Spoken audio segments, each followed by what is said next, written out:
I don't know, so interesting, and faith is something I love talking to you about, so Yeah, and I found it well, I wanted to ask because I found it interesting how when we've talked about your sort of thought process when it comes to making content in the past, Mhm. we've talked about a lot of ideas that have kinda gone back between the 2 of us, and as you started to kinda finally actually have the opportunity to make stuff, it's been interesting kind of seeing you explore those ideas you had in the past, but, like, ultimately be sort of, like, realigned with making content about faith and about, you know, the teachings of Jesus, Yeah. and, um, I find it I don't know, I did you expect when you started doing that to find yourself drawn to that kind of content? Like, I know that when you told me stuff that there would be things around kinda surrounding it that you found interesting to you, Yeah. um, but when do you feel like it kinda clicked where you were like, "This is the" or do you still do you know that this is, like, the kind of niche you wanna take if we're talking about, like, content Yeah. terms? I think I have 2 main content ideas. The one of them is kinda like the bucket list content, and to me, you were talking about, like, stuff that feels repeatable, like Mhm. that like, I have a list of things I've always wanted to do, and if I can do those things and, post it and, like, God willing, Mhm. like, makes some money, I can then reinvest that to do the more expensive things I've always wanted to do, Yeah. or, like, things that cost money or, like, time away from work or whatever, like, Right. for my wife to do it with me. Um, but I think the answer was mostly no. I don't think I was like, "I'm gonna start Mhm. doing faith-based content." But on my list of things I've always wanted to do is finish the Bible because I have not yet read 100% of it. Interesting. I've read, like, the meat and potatoes, but, like, I haven't read all of Psalms word for word, which is a Yeah. bunch of songs, which is funny being, like, a worship leader in a church that I've never read Psalms. But there's other books like, I can't even name them. Like, it's books that, Yeah. like, when you think of books of the Bible, these ones do not come to your head, like, I've never read them. Yeah. Like, I just read Nehemiah for the first time. Yeah. I didn't know that was a Yeah, exactly. They're like, if someone could say, like, "Oh, yeah, the book of this," I'd be like, "Huh?" Yeah, you can make some stuff up, I But didn't know. one of them on the list of things I've always wanted to do was finish the Bible, so I Mhm. started reading books that I've never read. And I don't know how I feel about, like, I say I'm a Christian, but I haven't read the Bible. You can definitely criticize me for that. Like, I'm If not you're a immune loser, to that yeah, I guess. criticism. Maybe, I'm maybe if like you're a loser, but, like, I don't know. People could say, like, "Oh, you're not qualified, like, you right, don't know what yeah. you're talking about," like, which is valid criticism, but it's not gonna stop me from doing it, I guess. But Yeah. it was like, as I was reading these books that I had never read before, some of them just kinda jumped off the page at me. Like, some of Mhm. them are Yeah. real short that I've read that I just read and I was like, "I had no idea this was in here." Yeah. Like, in Nehemiah, it's the story about how, the Jews are basically exiled. Babylon Mhm. destroyed Jerusalem. They ransacked the place. And it was prophesied by Isaiah that after this, they would come back and rebuild the temple. And so, like 60-ish years after Babylon conquered them, a group of Israelites came back to Jerusalem and they rebuilt the temple, and they kind of got the city up and going. And they got some opposition, some neighboring cities. Mhm. Neighboring cities were like, "Yo, we don't want you here." Like, Yeah. every time you've been here, you've destroyed everyone around you, which is valid. Um, but the story of Nehemiah focuses specifically on them rebuilding the wall around Mhm. Jerusalem because the Babylonians had knocked down all the walls.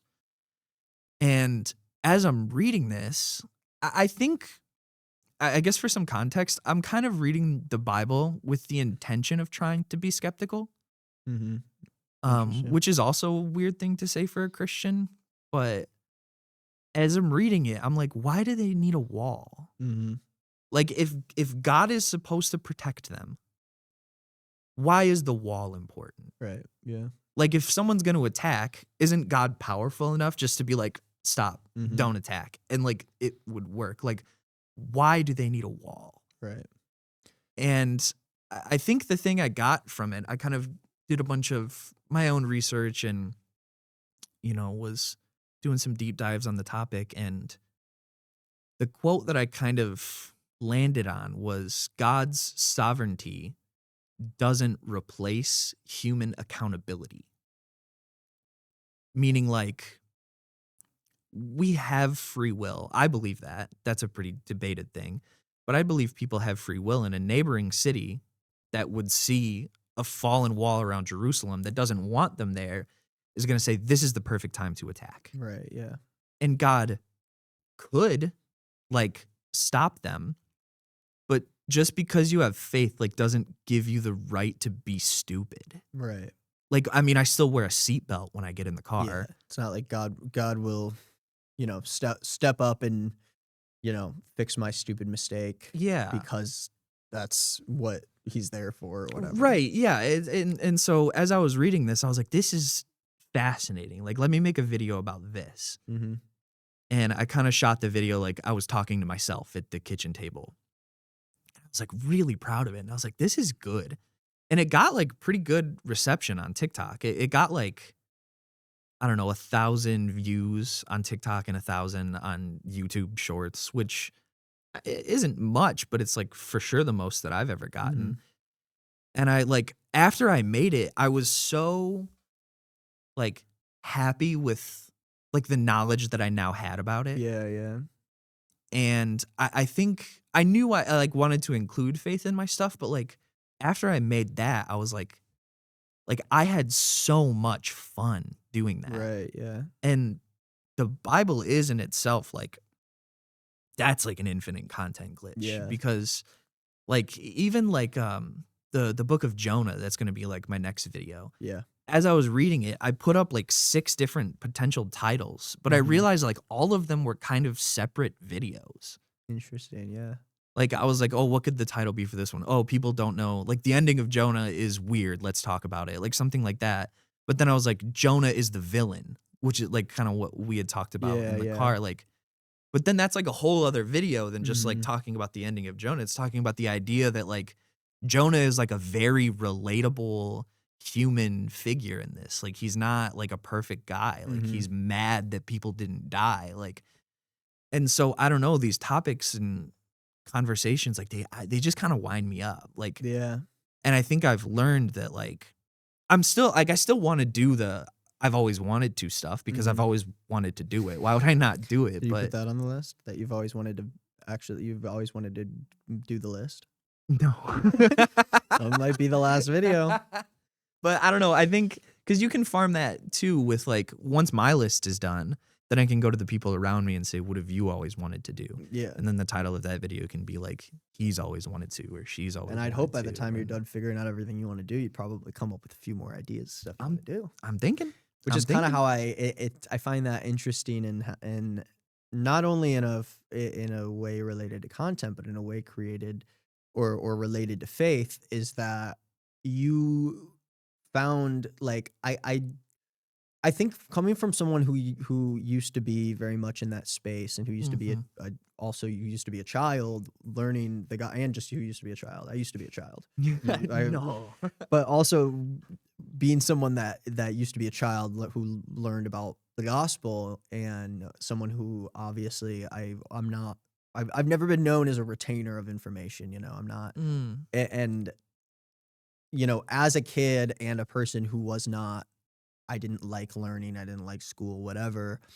I didn't even find interest in the idea of storytelling. It's interesting to look at these things and find um all these different ways that you can derive the art from, the word that you're talking about in the first place, which is how many different angles can I take this story and it's not something that you find taught in Sunday school where it's like, well, let's take a look deeper at like the actual text and like the logic of the situation we're being put in.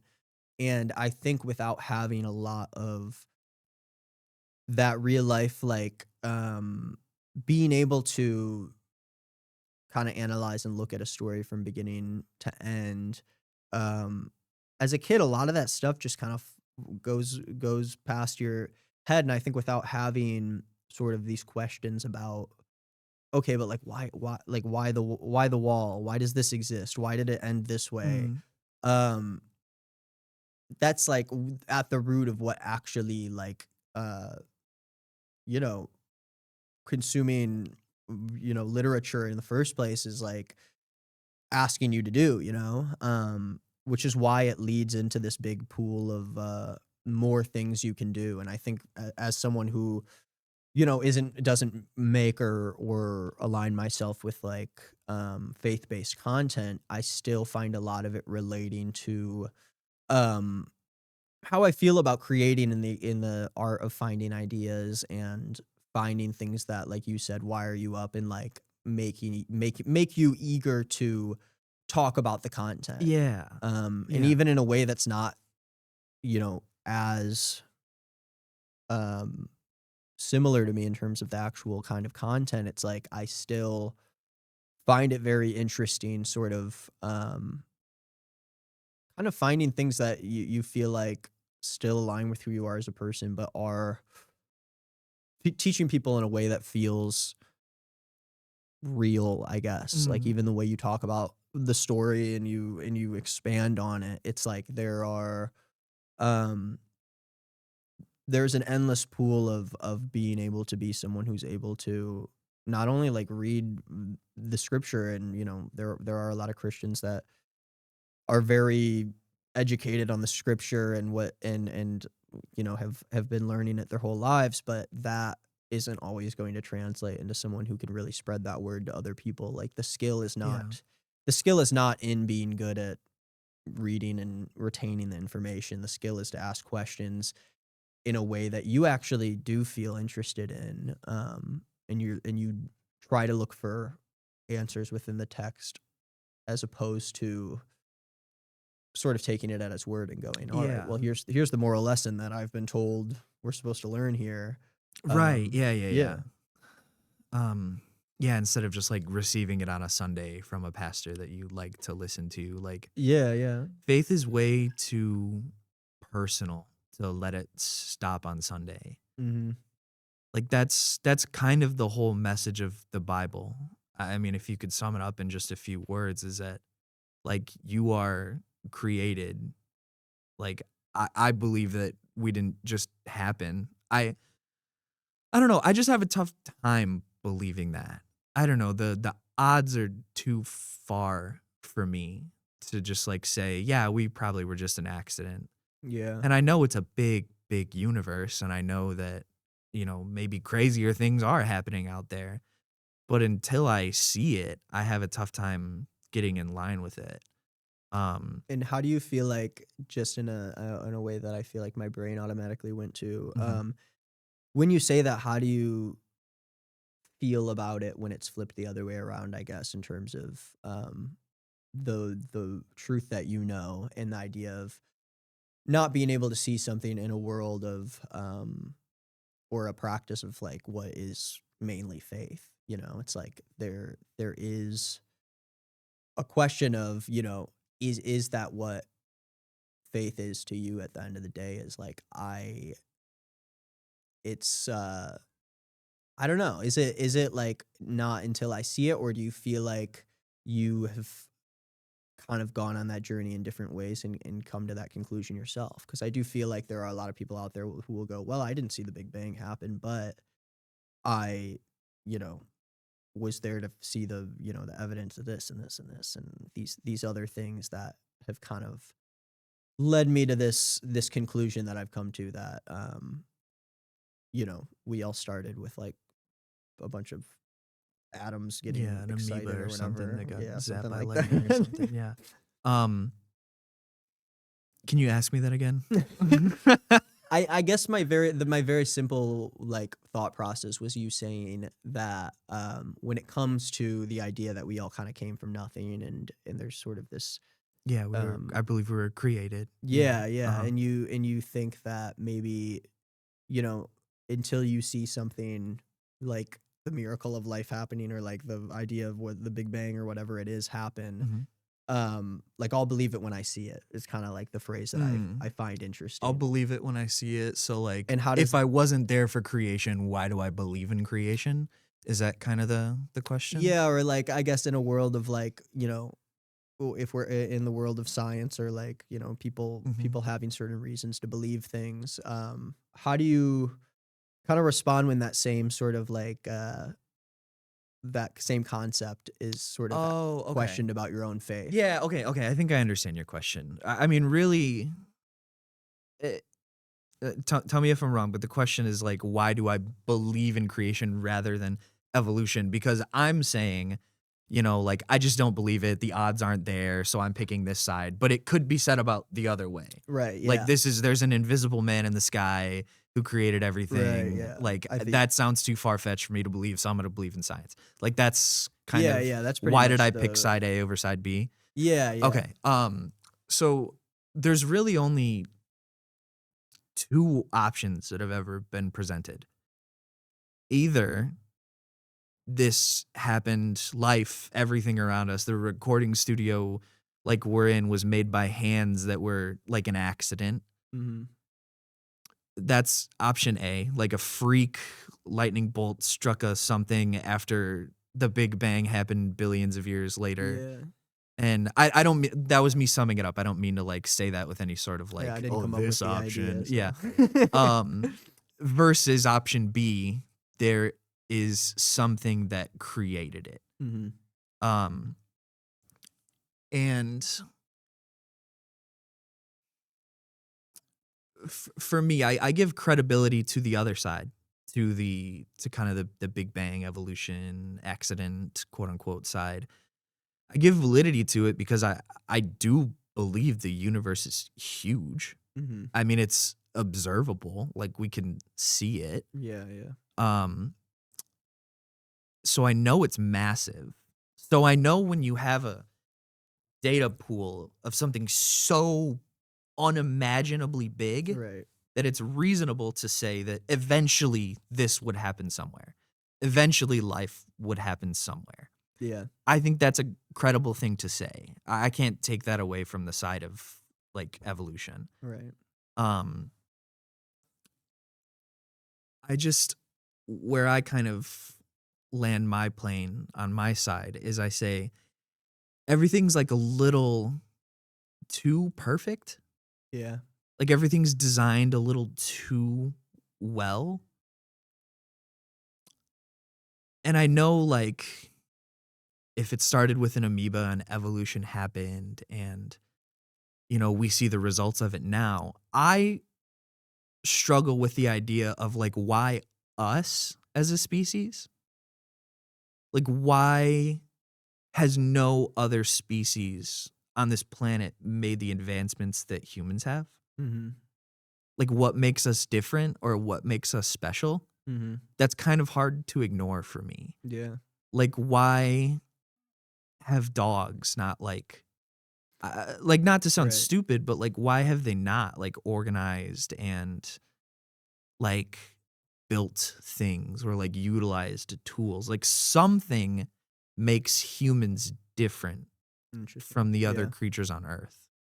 Yeah. I mean, I feel like I can relate to the thought process of that in a lot of ways with my own um uncertain like understandings of how I view the world. Like I think that there is a lot of me that has lived a human life and understands that like a lot of times the things that end up happening in my life do feel and to other people and just the way we observe the world. I always do find myself coming back to this fascination that like you and I happen to exist in a very small period of time in a very minute part of like this vast whatever, Mhm. where at the same time like 30, 40 years ago we suddenly have started this like advancement of being able to communicate instantaneously with anyone around the world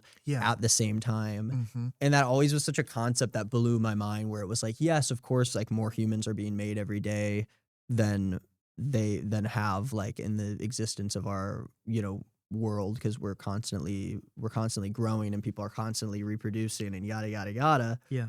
Um, but it is such a unimaginably small you know, tiny little chance that like we not only find ourselves, you know, alive and conscious and sentient and whatever, but also like it happened at this weird time in history that we have made this technological advancement that we have never been that has never been close to happening in billions of years before we've existed, Right. Yeah. you know, to our own history or whatever. I still find that part of like what I believe in very, very fascinating.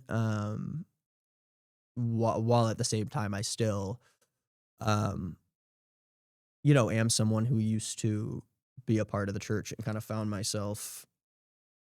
um found myself, you know, going through a lot of those ups and downs of trying to figure out what I believe. It's, you Yeah. know, it's a journey that I'm still on now. Mhm.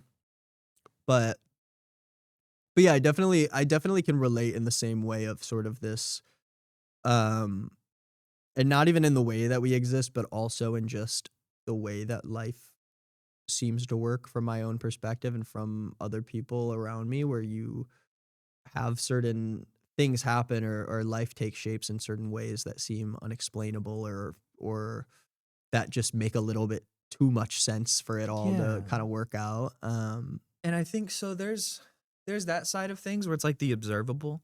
Like you take like the Bible out of the equation. Like if the Yeah, this is Bible doesn't exist, right, right? right. Like if we like let's pretend we're in a world where the Bible doesn't exist. I feel like it's still reasonable to look around and ask like how, Right. like Yeah. how did all of this come to be? How did all of this Yeah. happen? And I think the Bible offers an answer.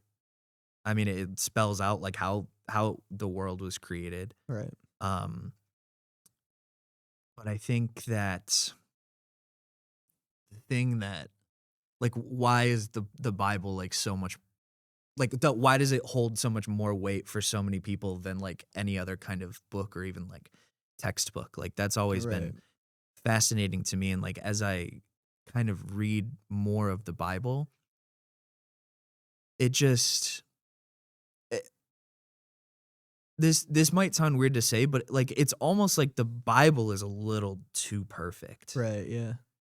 Like it answers questions that I have in like ways that I didn't think about before, or if I have a question about something, like I'll Google or like ChatGPT, just like what does the Bible say about this, and it'll Mm. give me some Yeah. verses or like, and then instead of just reading the verse, I'll try to read like the whole book, Right. like of that Bible where it's in, just so I can understand where we were, Mhm. 3 paragraphs ago before this. Because that's so important. It's so easy to cherry pick like a single word or verse out of the Yeah. Bible. That's like the most important part about reading it is like understanding what's going on before Yeah. and after or like why it was said. Um, but I think like there's other books out there. I mean, like I've never read the Quran, so I have nothing to offer in the way of that. Like I can't Right. say one way or another whether it's believable or not. Maybe that's something I should add to my bucket list I've is to always read wanted to read the that. Quran. Yeah, I haven't, but you haven't. I don't know. I'm curious about it. it's not on my list. If you get something where I don't know millions of people read it and say like, oh yeah, I'm putting stock in this. Like Yeah. that's worth not ignoring. Yeah. I mean, even when we talk about the questions we're having now, none of this is even specific, I guess, in the way we're talking about it right now to Christianity as it is to faith in general or to like religion Yeah. in general, which is, why believe this one thing over this thing?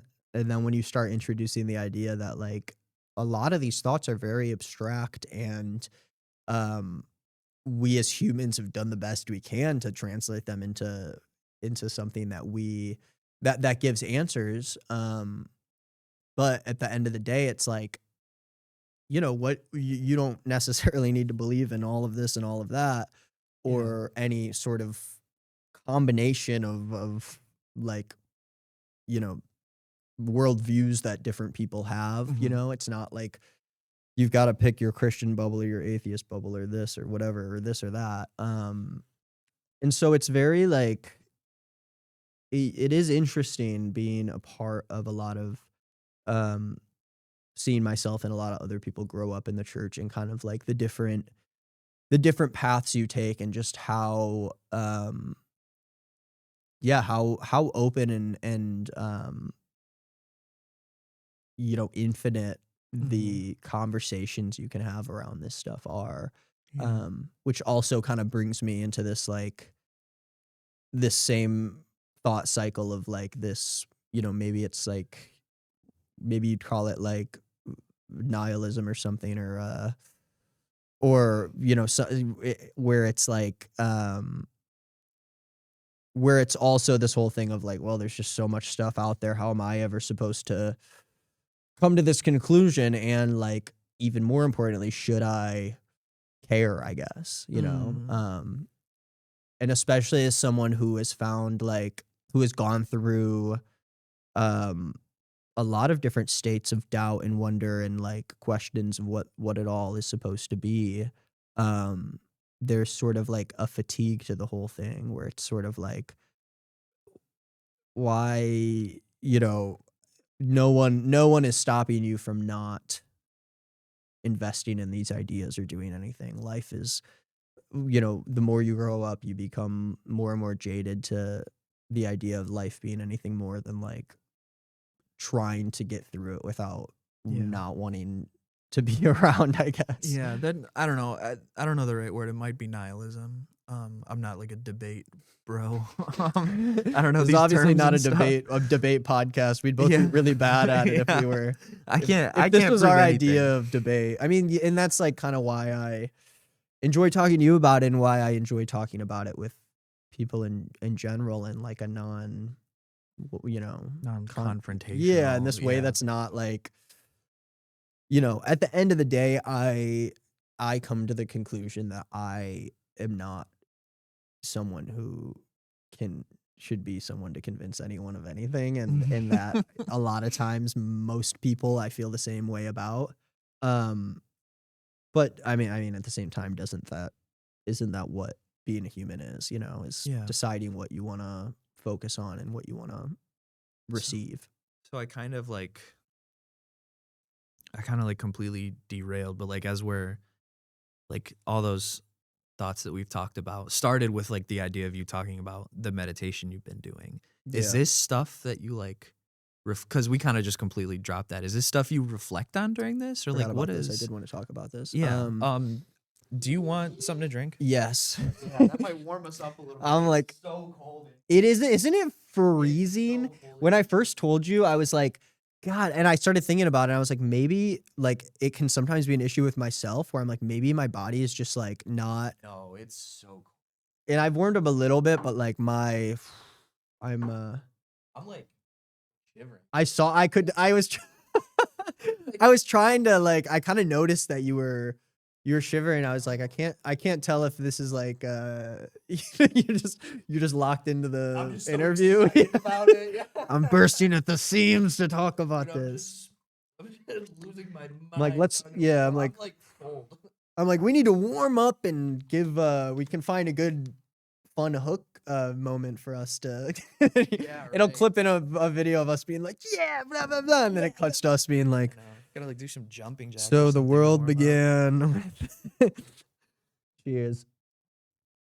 Cheers, brother. Cheers to a glass of whiskey, diesel jeans. Adderall, glass of whiskey and diesel jeans. Yeah. No, I do want to hear you talk about it because I've only ever heard you kind of mention it, but I'm curious to know what that meditation's like for you. What's it done for you? What do So- you feel? It's interesting. When I first came across the idea of it, I think it was like in December, and I read a post somewhere on Reddit. I don't know if they just like suggested it to me, but it was some guy that was like, I've had issues with focus like my whole life, and I solved it with this one easy trick. You can do it too. And I'm like, oh, me? And I read it on Reddit, and I was just I read it, and I really like at the same time, while recognizing that it read very much like one of those advertisements for like just some sort of like ebook that a Redditor wrote. Yeah, just some like Um, guru course. Yeah, he was like, he talked about how he recently got into this practice of this, I think it's called Kasina fire meditation, And it's Ooh. it sounds like I'm doing some like cultish cultish stuff. But the practice is like you basically sit down in front of a lit candle in a dark room and you stare at the brightest part of the flame for 30 seconds, a minute, whatever, and you close your eyes and you try to see. It's called a nimitta is what they call it, but it's the afterburn of the Oh, image in yeah. your in sort of your retinas. And the practice is literally just kind of doing this cycle of looking at this candle, closing your eyes and trying your hardest to put all of your focus on this dot at the center of your vision.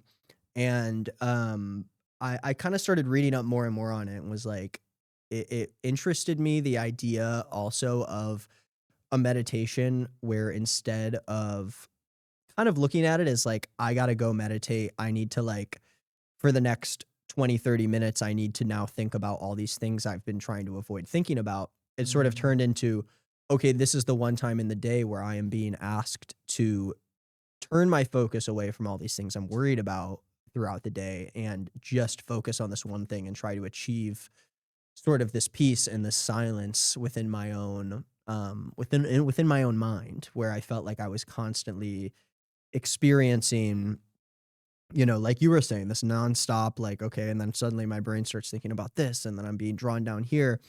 And anytime that you're like kind of your mind gets drawn away from the dot at the center, you're supposed to like realign it and address that it's there and that this thing is trying to draw you away, but inevitably come back and bring your focus back to this thing.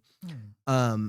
And that was kind of the basis of it that I started at the start of the year. I was like, I've been having this year of I call it my year of like the skill tree where I'm trying to like advance my skill tree Yeah. in my Okay. life. Like our And graders. yeah, in all these different ways. Yeah, exactly. We're in all these different ways. I'm like, if I can take these different skills and really work it into my life in a way that works for me and doesn't seem like the same kind of, you know, mindfulness practice that I am going to pick up and drop every once in a while. I tried to start seeing it as this ever changing thing where like I started getting to a point where instead of sitting there in silence and letting myself, I'd kind of have too many sessions where my brain would go off and I just like I couldn't really get myself to pull off of it.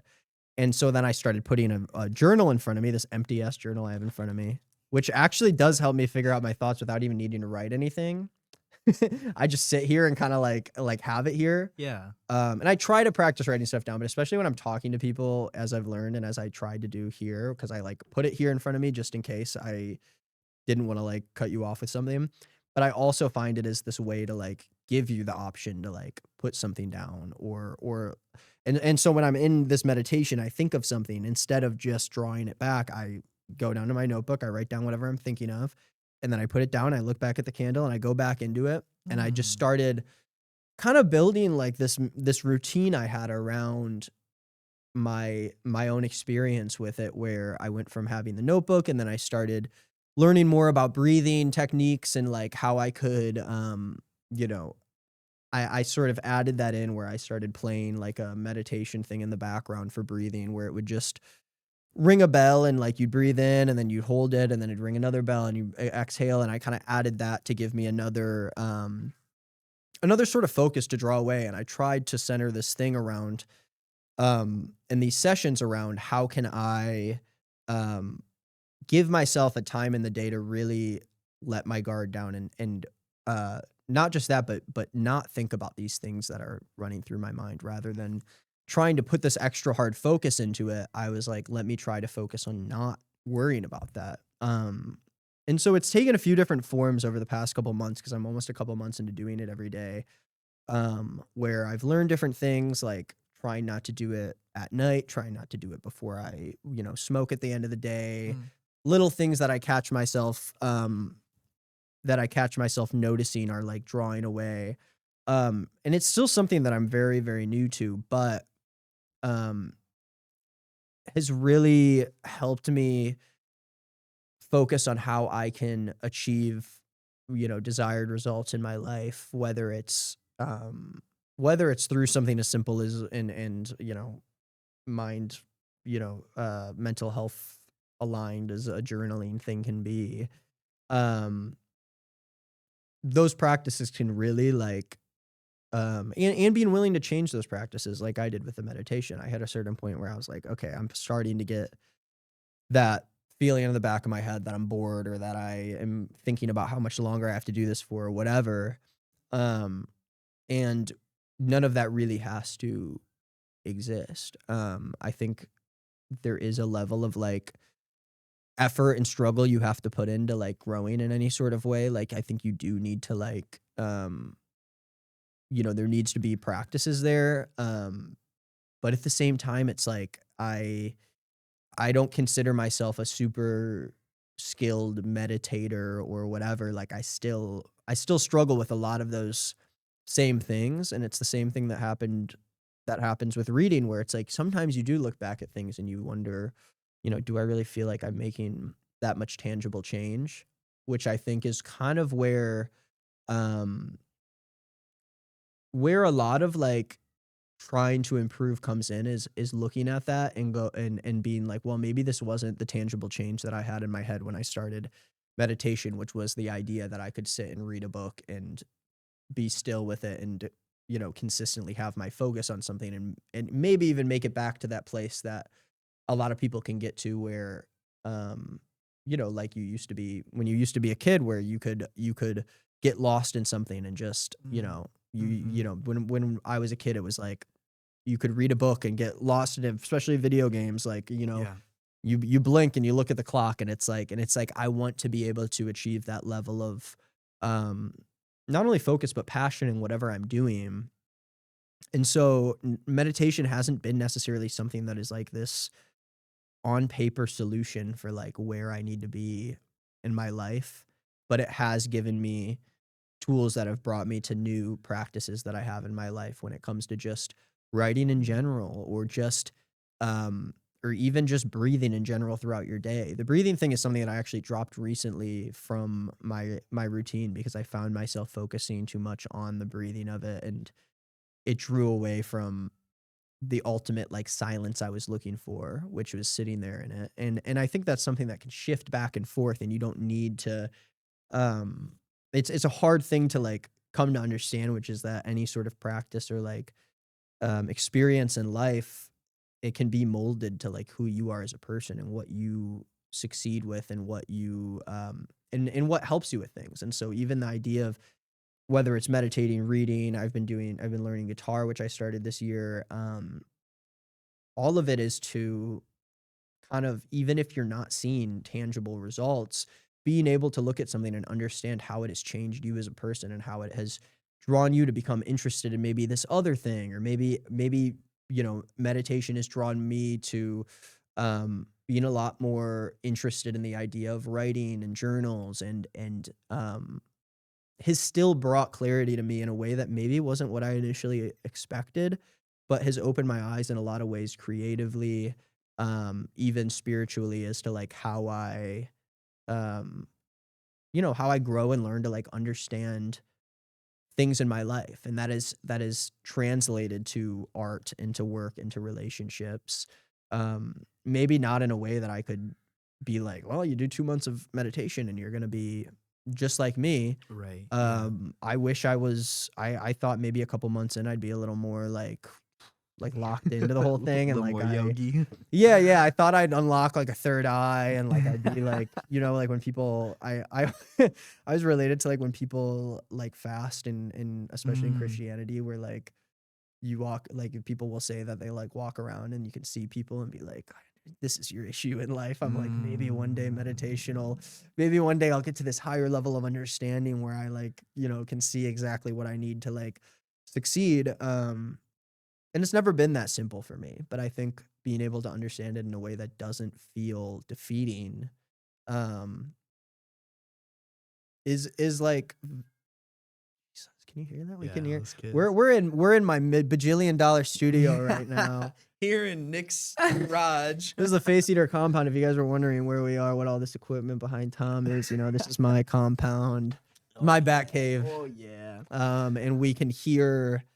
I'm very sure nobody could hear us out of this soundproof room, but we can Yeah. hear a child screaming at the top Yeah, of their there's lungs. a child out there having fun. There is some, there's a young person out there who is just either is having fun or is being Or we should murdered. check on that. Yeah. Or someone needs to pull the fire alarm. Anyways, I word vomited for a while, so it's your turn.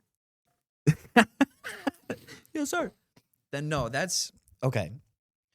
Because I do have some thoughts on all of that.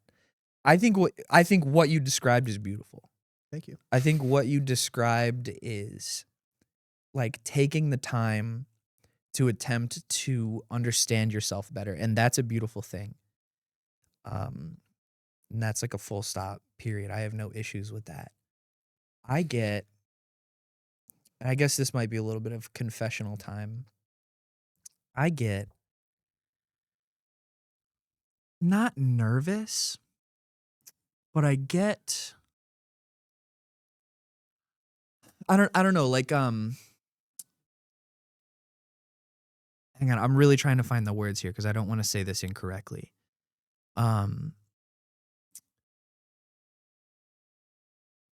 I sometimes struggle. I'm kind of reeling this back into faith, so bear with me. Okay. But I kind of struggle sometimes with the idea that help can be received outside of God. Does that kind of like baseline thought make sense? I think that does make sense. I see. I think I see where you're going with I struggle with that idea. It's also, there's another episode of a podcast I want to do with a therapist in our community. And kind of the general idea of the conversation is going to be like, is it okay for Christians to receive therapy? Interesting. I believe it is. I didn't even know this was a. I don't know if it is how big of a. Oh, it is contentious. There are people who like staunchly believe that going to therapy, if you are a Christian, is bad because everything you need should come from the Lord. Interesting. So everything that you're saying is beautiful, and I think there is a responsibility on us as from the lens of a Christian lens. Right. There is a responsibility on us as a created person to like understand like the creation, Right. to understand yourself. Yeah. You can kind of cherry pick the verse like treat your body as a temple. Mm-hmm. You can kind of cherry pick that for this. I think you'll kind of get what I'm saying based off that. Mm-hmm.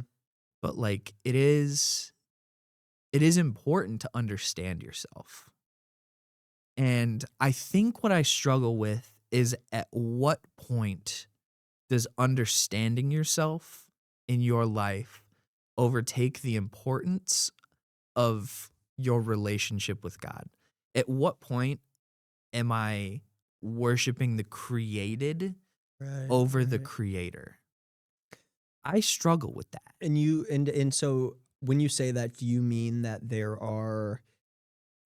is sort of a natural belief that like trying to understand yourself to the core is should and is rooted in you as a creation of God, and I guess what I am trying to understand is I don't know. I'm like,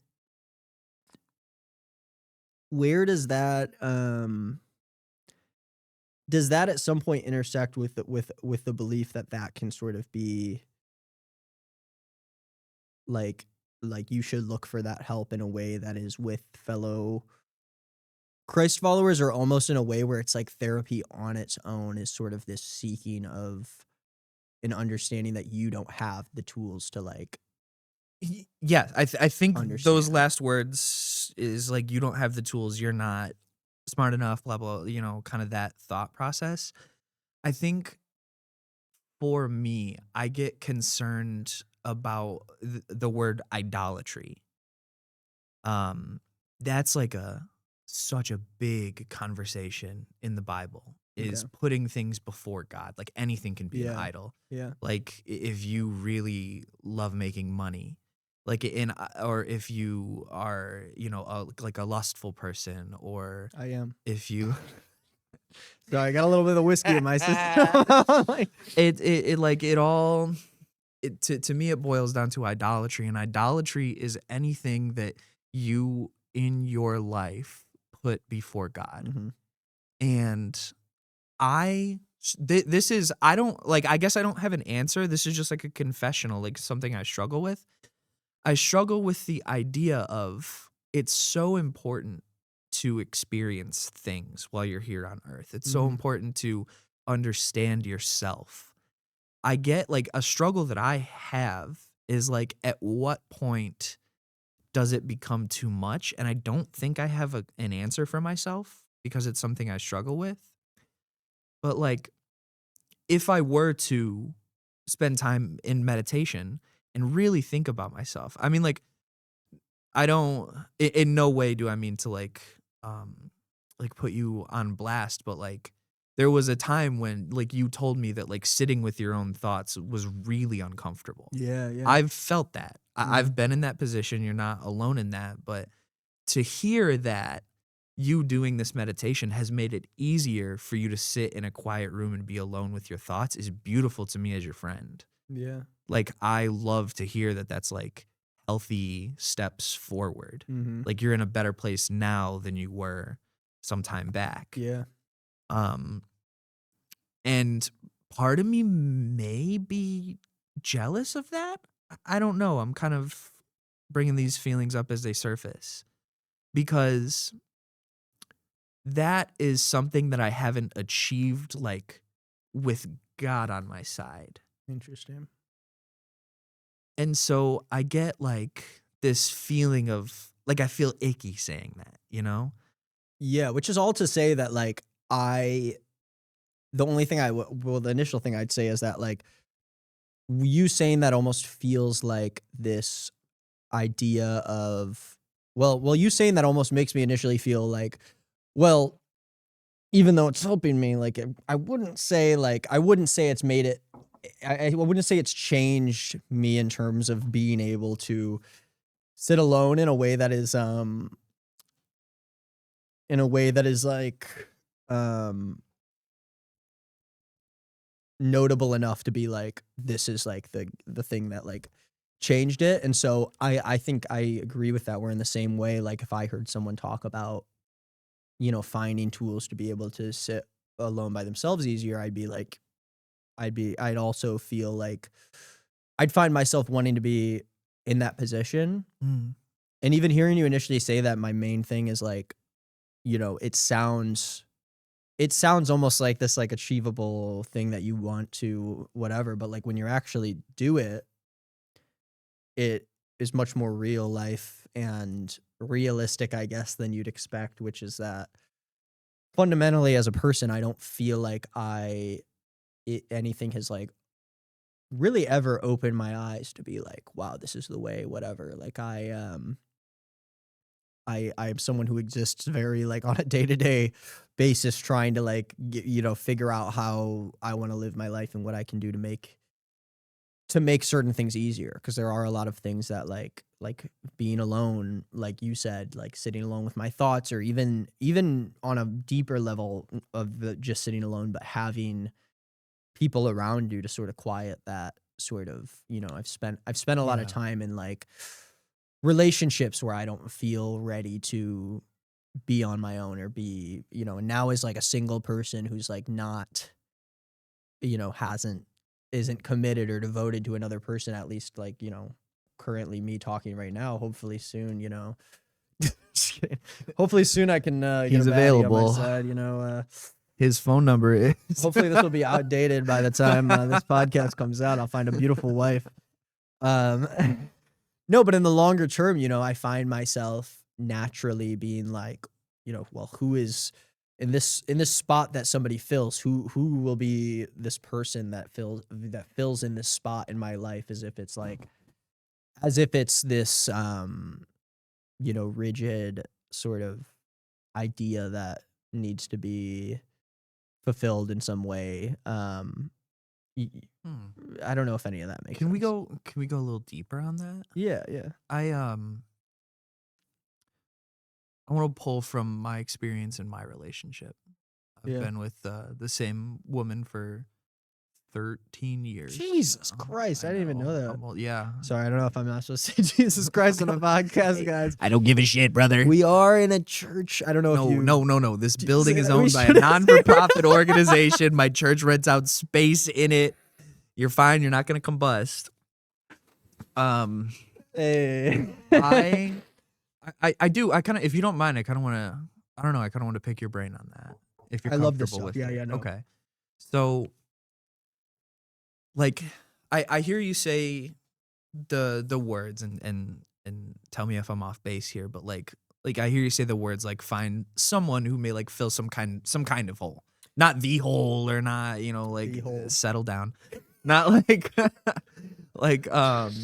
like someone who will like bring meaning, like a relationship where it feels like, is that kind of Yeah. where like the jumping off? There is a point way. there? There is a way I could like sort of put an asterisk on that and say Mhm. that has filled a hole in my life that feels like it can only be filled in like a romantic way. Okay. But I do understand the basis of what you're saying, which is someone who you feel like understands yourself maybe as much as you do, Mhm. and someone who is there when no one else is there. Yes. And I think that's something that I have always craved, Mm. and something that I have had in the past that I do naturally find myself sort of thinking about or wade into the territory of. Like, Yeah. it's been something that I've thought about even in relation to the idea of where friends fill that hole for me, that friend hole for me, Sure. Yeah. as being people that that can be there when no one else is. And I think I've Yeah. struggled to separate those two and feel like a person that is just a close friend. Of course, I have so many friends in my life who I don't think could be replaced and who fulfill me in so many ways. Mhm. But in this way that I've sort of been introduced to in my adult life after being in close relationships, maybe that's something I align with on a Christian level, is that I do sometimes feel a need to have a partner that is more than a boyfriend girlfriend, but to Yeah. this level that I think a lot of Christ followers can even relate to, where it's like, I want a partner. Yeah. I crave the idea of someone that has who is a part of me. Yeah. And it's an interesting thing to grapple with in an area of in a time in my life when I am trying to learn how to be okay with myself, but finding myself drawn to these abstract ideas of that we have. Whiskey. Ooh, the whiskey's waking me up for the podcast. I gotta take a leak break soon. Yeah. That's fine. I don't know. What do you think? So I think that having a partner is a good thing. And some people don't want a partner, don't need a partner. That's fine. I'm not knocking them. Yeah. I know for me, my wife is a good thing. Like, she does like understand me on a level that is annoying. She sees me when I'm kind of like, for lack of a better term, when I'm on my bullshit. I thought you were gonna Like- say when you're on your period. Yeah, no, kind of the same thing. Same thing. When I No, for a man. for a man. No, like when I'm in a situation where I feel like I'm right. And it's not even Mhm. like me versus her. Could be like me versus someone else, or like me versus an environment, or like something like that where she's not even inserted in. And I'm Yeah. like, man, I'm so mad about this other, and she has a way, like, I need this in my life where she has a way to be like, look, I love you. You're so wrong that it's funny. Yeah. Like, and there's so many wonderful things about having a partner like that. Yeah. Now, let me preface this by saying I would be a mess without my wife. Like, I wouldn't know how to pay bills because all of that's in her email and passwords, and she does it, and she is incredible for that. There's things that she does, there's things that I do, and we've become very kind of intertwined in that way. Yeah. I do not want to lose my wife at all. She is the best thing in Yeah. my life. I want to pose a question to you in the form of, do you feel like you can't like reach a certain height that you're trying to reach without having that hole filled? Huh. I mean, I think that's interesting. I think initially my brain initially is like, well, I don't know. I don't know what height when we talk about like a height that is filled or a height that is attainable with another person. Um I don't know if I necessarily think about it in that way. Okay. I think that there are a lot of parts of me that almost feel like I have to I mean, maybe this is interesting. I don't know if I what I think about this yet as I say it, Okay. but I almost feel like I find myself thinking that I need to be able to achieve what I want to achieve as a person on my own before I find someone or I need to feel um I need to feel like I am confident in who I am by myself and who Okay, I am as a good. person and what I believe with before I can find that person that makes me because I have totally found people in the past who have done that for me. Yeah. Um Just add to your life. yeah, and I Yeah. know it's attainable and I know how important it is. But I also know that the reason why I find myself, you can find those people in your life and it might not be the right time because it's like there are all these things that I need to learn and figure out and grow through before I am allowed to um before I'm able to give my partner what I believe like they deserve, which is like Mm. when I have a partner at the end of the day, or I have a, my wife or whoever, my hot ass wife or whoever it is, I I don't want to be there as the husband. I want to be able to kiss the goddamn feet that like Yes. that person stands on. I want to Yeah. feel that way Yeah, about them. yeah, I want yeah. to serve them, and I want their place in my life not to be necessarily the same thing to be to serve me. Maybe that's a Yeah. little bit like Christian like traditionalist to say. I can talk about that all day. Which But that's keep not really going, what I man. mean I can by talk it. about Like, that of all day. course, I want my partner to be able um, to find the same things in me and be able to give me things that they feel like they can give to me, of course. Sure. But as a person and as myself being myself, it's like when by the next time that I have a partner, a person in my life that I feel like I can call my partner who's there with me, I want to be obsessed with them and be able to, and I have been in the past, but I don't think that mentally I have been ready to serve a partner in the way that I feel like Mm. someone needs to be served when when they become that person That's in your a life. that's a heavy load. It's a It's a lot. heavy Yeah, load. it's a lot to figure out, and Yeah. especially when you have to question yourself of like, when will I be ready for that? Mm. Is there going to be a moment where I look back and see what and look at what I know and go, no, yeah, no, you finally gotten to the point where I think you can give her like a life that you feel like she Yeah. needs. I don't know if I don't know how I feel about all that. And I think it's still a big question that comes up in my life is like, um, what does it take to be someone who truly does feel confident enough to have a person in your life that you feel like you can um support and serve in a way that isn't um self-serving or isn't something that Mm. you feel like you need to sort of fix about yourself, because that is something that is so easy to be unaware about especially in a relationship, and to like be, I don't know, to be single now and be in a headspace where it's like, no, like met I have not met anyone since I've, now I live in Chicago now, and I am out there in the world, and like to kind of look back at my own reflection and be like, you know,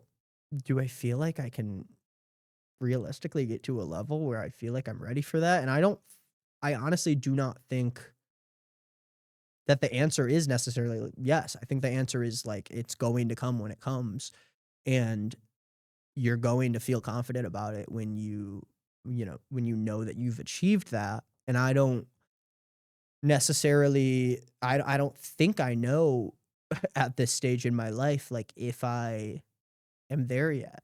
Not to Mm. say that like the end goal for everything is to find a I mean, no, maybe the end goal for me is to find a hot wife that I totally take that back. I truly think like in a top 3 list of like the things that I would truly love to have in a life is to have just a beautiful wife who I can unconditionally love. Yeah. I And don't I say that know. in a funny way, but also totally in a realistic way of like, Yeah. I have loved people before, and I know what it is like to, um, at least in some capacity, to see someone else as a person that is, worth being that person. Just totally Yeah. not a conversation I thought we would get into, but like I do. It's more important to me than I think I'd like to realize. I think I don't know. We've had so many late night phone conversations, and cheers to that, brother. I think to to me that has always been apparent about you. That's really important. Um like to me it I don't know, hmm I guess what I'll try to say is I don't know, you have no way of knowing when that person's going to come into your life. Yeah. You have It's impossible to guess. Um but I think like the 3 most important things that make you, excuse me, realize like like oh no, this is the one. Hmm. Like I think it starts with you have fun with them. Because if you are the kind of person that wants to commit to one person, and that is like once you make that decision, you're done. Yeah. Like you need to be able to have fun. Yeah. And I know that sounds like, I don't know, cheesy or stupid Yeah. or But to whatever be it ready is, but around, to be not only okay with, but excited to spend yes. a, like a Yeah. just idle time with Yes. somebody. To just wake up and just like on a Saturday Yeah. and just be like, let's make some bacon and sit on the couch for hours. We'll either watch something or like Yeah. I'll scroll TikTok, you'll scroll TikTok, or like just like do stupid stuff like, oh, let's pull a puzzle out and like do a Yeah. puzzle today, or Yeah. like just knowing that you can have fun Hmm. with this person. I think that is like the foundation. Like for the rest of my life, am I going to be able to have joy Yeah. when I see this person? I think that's like step 1. Step 2, this might even be more important in the long run, but is to have trust in that person. Hmm. Like with my wife, like I know there's like the whole joke about like, oh, my girl's going to Miami, like, you know, Yeah. Yeah. like if Alicia was like, oh, me and my friends like, you know, are planning a trip, you know, like we're going to Miami, like some Las Right. Vegas or Right. something, I would be like, have fun, like, Yeah. and that's terrifying because that leaves you open to like if you have found this person and you're like, this is the one, like giving up that trust is the scariest Yeah. Yeah. feeling in the world because there is not much that's gonna hurt more than that betrayal. Oh yeah.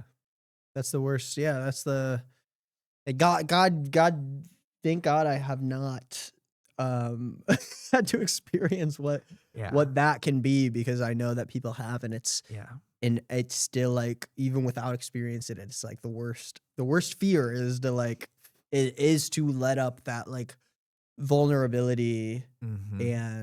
and then be proven wrong. Yeah. Yeah. I think like that, like finding that and having that trust and opening yourself up to that is really scary, I Yeah. feel. Yeah. I have trust that my wife would never do that to me. From what I've heard. I'm sorry. I had my whiskey. I'm just having fun. Guys, cameras off. I'm just having fun. Let's shut it down. We have a box in the corner over there. And I think the third thing that, and I think when you kind of hit all these three things, I think you have that like, oh no moment. And I think the third thing is that, and this is going to sound really silly, but like you can trust that person in any like social group or conversation Yeah. or like Yeah. like can you like if you have someone who like is in your life that just like, I mean, goes off the rails. I was gonna say, if you've had a like, friend where like you're around people and you have to like, and you're anticipating like, oh, I hope they don't like do this or that. or you have like, to like I don't know, like warn someone like, Yeah. hey, this is like, you know, you're gonna meet Right. this person, they're great, everyone's got that friend. but they might say like Yeah, but to have it's always a fear to have a partner, and luckily like I haven't, but to have a partner is, I mean, in the same way of like having a friend where can't you can't reasonably be relaxed around people that you want to hang out with in a social setting Yeah. without, and Yeah. like I feel like a lot of people have had a person in their life like that. It's very like, but to be able to like, and on a further note, like I think it's normal to get to a point where you're dating someone where it feels that way, but to really get to a point where you feel like you trust that person as much as you trust yourself with what you're gonna say, how you're gonna present yourself, Yes. how you think. you nailed what I was trying to say. Yeah, it's another level of trust and even like comfort that I feel like can't you know, even when you know someone pretty well, can't necessarily be conveyed in just knowing someone for a short amount of time, you know, until Mhm. you like really have a connection with someone where you feel like you can damn, kids have been here for a long kids are still going time. I'm like, what are crazy. they doing? Are they playing 5v5 up there? Like, what's going on? Playing Red Rover out in the hallway. I'm like, Red Rover, go home. It's 9. It's bedtime. They have school tomorrow. Service is over. Like there was a church outside. Yeah, that's so funny. This is not the setting that I'm gonna be doing this podcast in. Because like you're in every time. you're in my mansion. Because baby. I'm in Nick's multi-million-dollar Check it out. Look at the studio over Lake there. I just made a hit Michigan song. mansion. Yeah, we're on the lake right now. I'm about to walk home. You goddamn Joliet, Illinois. It's not even where we're at. No, we're in It's- Joliet. Where are no, we? no. Shorewood or something? No. Plainfield. No. Romeoville. Yeah. Blur blank out. You gotta censor everything I just said. That's fine. Find the address, come to church, 10 o'clock Sunday morning. I'll see you there. Romeo, oh Romeo. Isn't that stupid? It's Romeo and Joliet right next to each other. I They did until that on you purpose. just said that now. Mm-hmm. Literally, this is the first time I've ever thought about that. Yeah. I've known that Romeoville and Joliet are near where I share a live. border. I did not know that they. Do you think that was on purpose? It had to be, right? Wait, no, they don't share a border. Crest Hill's between them. Just like their families were between them in the Shakespearean story. Thank you guys for watching the podcast. Subscribe down below, comment, you know. Oh yeah, please. How long did it take you to get monetized? I mean, you don't want to know. It might depress you in the future. I mean, I started YouTube April of 2020. I got Okay. monetized. Oh, you had that I think locked. April of 2021, Really? which might have been my first. I mean, I had one video blow up at the start. Of Yeah, the you year. got that zombie pig, that zombie pig, that zombie pig. Sorry. Grab a sword, make a portal. Yes, Steve. Yes, Steve. You're on the yes, Steve. I didn't know you were gonna be in on the yes, Steve. Dude, I'm a fan. That is one of the few things from that year of me making content that I'm pretty proud of. You should be. It slaps. It is one of my greatest achievements was what it was. It was probably 3 months into me doing YouTube. I made that video. And it was interesting to me because like a year later or years later, I would always look back and go, I've never would put time into videos like I used to with my videos in the past. And that's not true now, only because I'm making videos that are like 3 hours long. That's effort. Even an hour and a half. Like the recent one I put out was definitely more than anything I've done my first year YouTube. But it did hit a point where it was like, damn, I used to like work all week on a video, and now and luckily now I'm at a place where like I am doing that again, and it's exciting and it's fun to spend time on what I'm making.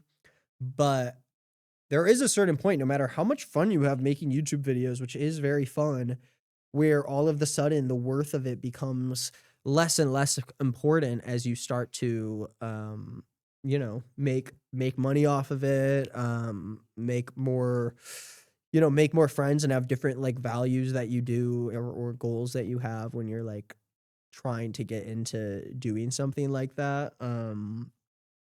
It all kind of shifts, and so much of it is psychological in a way that sometimes you can't brute force your way through. I guess as someone who's very like mentally ill, I guess.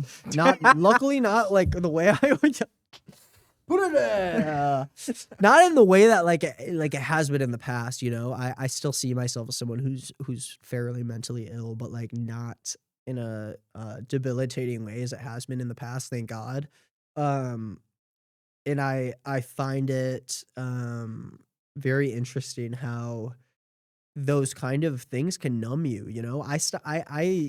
I got stuck on where I was with content when I went through I don't have enough of my bladder's not big enough to be able to dive into how big of a topic this is, but Well, go. I'll refill your glass. Going through a situation where I had to rethink my content. You know, I went through a lot of like controversy and bad decisions when I was successful on YouTube, and was doing it as a job long enough where it became not about where I became pretty numb, even with trying to not be, becoming very numb to like what you are given and what you deserve and what and how and what you're getting rewarded for in your life, and to have to rethink how you make content when I was in a place where suddenly the content I was making did not seem either like healthy or good for me to be able to dive into, which at the time was like I was making a lot of like drama content, nothing that was like super serious until I took it a little too until it was, but in a way that opened me up to a lot of like negative feelings about myself and my worth and the way that I created art. It's like it calls into question what you really like doing, because when you start making things and people stop being interested in them and you stop being rewarded for trying new things, then you're really tested with this reality of like, what will I make that even if it turns into an unsuccessful thing that people are not interested in, how can I still find worth in that and find excitement in creating something that maybe isn't the most, because me making, I'm making 3+ hour videos on books sometimes now, and it is not like this initially dopamine rewarding content that like is going to give you that boost to be like, let me make the next thing, And so for a long time, I would try all these little ideas, whether it was this podcast idea or this series idea or this content I want to try out. And I would try these things thinking, I could see myself really liking this, only to maybe not hit the heights I was hoping to, or maybe not interest people the same way I wanted to. And then having those thoughts of, well, maybe this isn't what I want to do. Maybe if I'm not succeeding at this initially and finding myself wanting to try something else, maybe that's not what my passion is. Maybe it's what I thought my passion was, with the idea of people loving it and having it resonate with people. So, Go ahead. are you still? Do you feel like you said you kind of lost that passion? Do you feel like you like have found it again, or do you still like? Do you feel like you're still looking for it? I think I found it in a different way. I feel like I see myself still trying to find that cross between what content people will be interested in and what is actually good for me to like to focus on or whatever. Um and I don't know, I think the answer is like it's all so abstract and personal to you, you know? And so it can be there are a million different things you can try to like figure out what you're passionate with, but I always say that the most important thing, the number one thing, is to try in the first place, is Yeah. Oh, to capitalize on that idea. Even if you finish it, I today, to put it into like context for today, like you drove all the way to the city, you picked me up, you drove me all the way here into the suburbs, and then we ran into some roadblocks, and we had to get some equipment and set everything up. Um and sometimes you want to think about it in this content way of like, well, I hope this is worth it. I hope this leads me to what I was hoping it would lead me to, which was, more clarity or more interest or whatever it is on like sure. what you want to do in the future. Um and sometimes I have those thoughts of like, well, you're going through this effort to talk to me about this, or to talk to someone, even in the future on having other podcast episodes, and being like, you know, it is very easy to look at what is this tangibly like doing for me right now.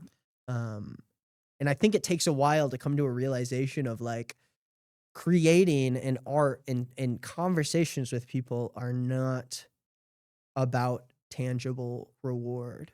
No. It is always about Yeah. what did this do for me now, and where can I go with this new information I learned, Mm. even if it's not from art. Jesus, even if it's not whiskey's making me going crazy. I'm dropping my pen. He's bugging. But even if like this conversation for us does not lead to a tangible, oh, maybe people found the show, maybe people found this interesting, you will find a lot of these little other lessons you learn about, okay, where in the conversation can I turn it to be more interesting here? Where do I find myself? And this might be something that you find in the editing, in the editing session, or you find during the conversation or Mhm. whatever.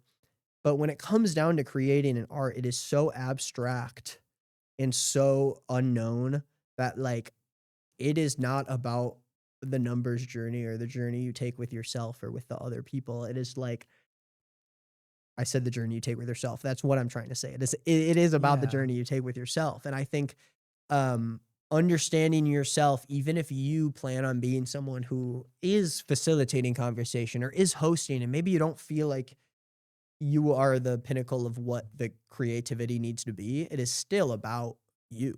And it's about whether or not you continue doing this after this episode, or you continue to reach out to this person or that, and feel called to do these things. And I feel like for creatively for me, it didn't happen until I found something that did work with who I was. And until I realized like, oh, this could be the path that leads me to a future that I am excited to create in, and I am inspired by. That is just as important as having a conversation that maybe resonates with people in the moment. But you can get, I'm not saying this is maybe in a big guest. You can get a big guest, you can get someone that's very interesting or that you feel like has something to say. Um, but I think what it does to you is more important than what it does to anybody who's watching. Like I truly think that what you find, not even in the conversation, but in the idea of setting up a conversation, and the idea of how much effort is this going to take for you to grab all this stuff and come here with these microphones and this, how is that going to like, affect you or translate into how you try to adjust in the future? I think that part of the creative process is so much more important than, am I doing the like concrete steps that I need to do to make this work? All right. It's a lot to throw at you at once. Yeah, let me wrestle with that for a I'll go second. piss. I'm just kidding. Yeah. Actually, if you need to go. I do really need to piss. Maybe now is the time. Yeah, now Think. now is the time when you Think. come You back. can write if you want. Thinking. Thanks, guys, for enjoying the. And that's been Nick Reed. I gotta say, you in what you just said right now, I think you hit on, without having any way of knowing, I think you hit on like a lot of insecurities that I have. Okay, interesting. And I don't know if insecurities is the right word, but I don't know if this is going to work out. I don't know if, like, I guess like as a rule I set for myself, like I told myself like I was going to try to make some progress on YouTube by the end of February. Mm-hmm. That came and went, and I didn't get monetized. I wasn't expecting to, but I wanted to see maybe something promising. Yeah, yeah. And I don't think I hit what I would have considered promising. Okay. So now I kind of have to like readjust and say, am I going to give this one more month, or am I going to just like go join the union? I'm at like a really kind of weird point in my life. Yeah, that's interesting. Where if this does work out, Mm-hmm. I know like it's not the most important thing, but I know how much money there is to be made. And if it works out and I start catching a bag off of YouTube, I can retire my wife. Yeah. And I am having fun doing this. Mm-hmm. I'm having a lot of fun making these videos, and I feel like I'm growing, researching the topics that I want to talk about. I Yeah. feel like I'm becoming a better person, so that like if I'm ever in a position to talk to someone like about faith, Yeah. like I've got more like weapons in the Swiss Army knife now. Mm-hmm. Like, and I want to keep doing that. And I have like a weird, and I don't know, like I have like a weird thought of like, this is something that I'm starting. This is something that you have been successful at. Mm-hmm. And so when you had like mentioned like, oh, like I would do like a podcast episode with you, there's a part of me that's like, that would be a good episode because I feel like we have a lot of interesting dynamic and interesting things to talk about Yeah, and different perspectives. But then there's also a part of like, oh, well, like, oh, he is big and like that would He's get done it, eyes so it's on like, it. Yeah. And I feel like really bad for thinking that. I do. Like to me, our friendship and our relationship is not just, oh, you're a big YouTuber and like Right. what can I gain from Yeah, of this? course. Yeah. And sometimes like even like early on in our relationship, we've had conversations about like I've brought it up like, oh, I would love to start a YouTube channel. Mm-hmm. And like part of me is afraid that like you think that I'm only hanging around because like of what you could like offer. Of course. Yeah. Yeah. And I feel like that's a scary part of like being an influencer. Yeah. And I start to get worried like that's like if this works out, if I grow. Yeah. Like that might happen to me. Like Yeah. And it makes me wonder, like, how do you know, like, who's like a friend?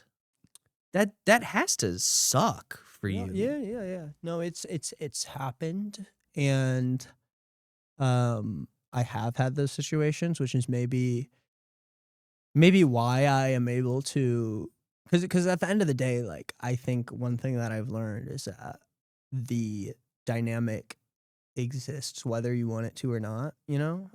Whenever you interact with anybody, especially when it comes to the internet stuff, and things are translated into success and numbers and how much somebody can like, um, do something for you. Um, it is a difficult thing to navigate, especially when you realize that like you can be friends with as many people as you want that are not involved in content creation or do not have it as a job, and it is still, it can still be a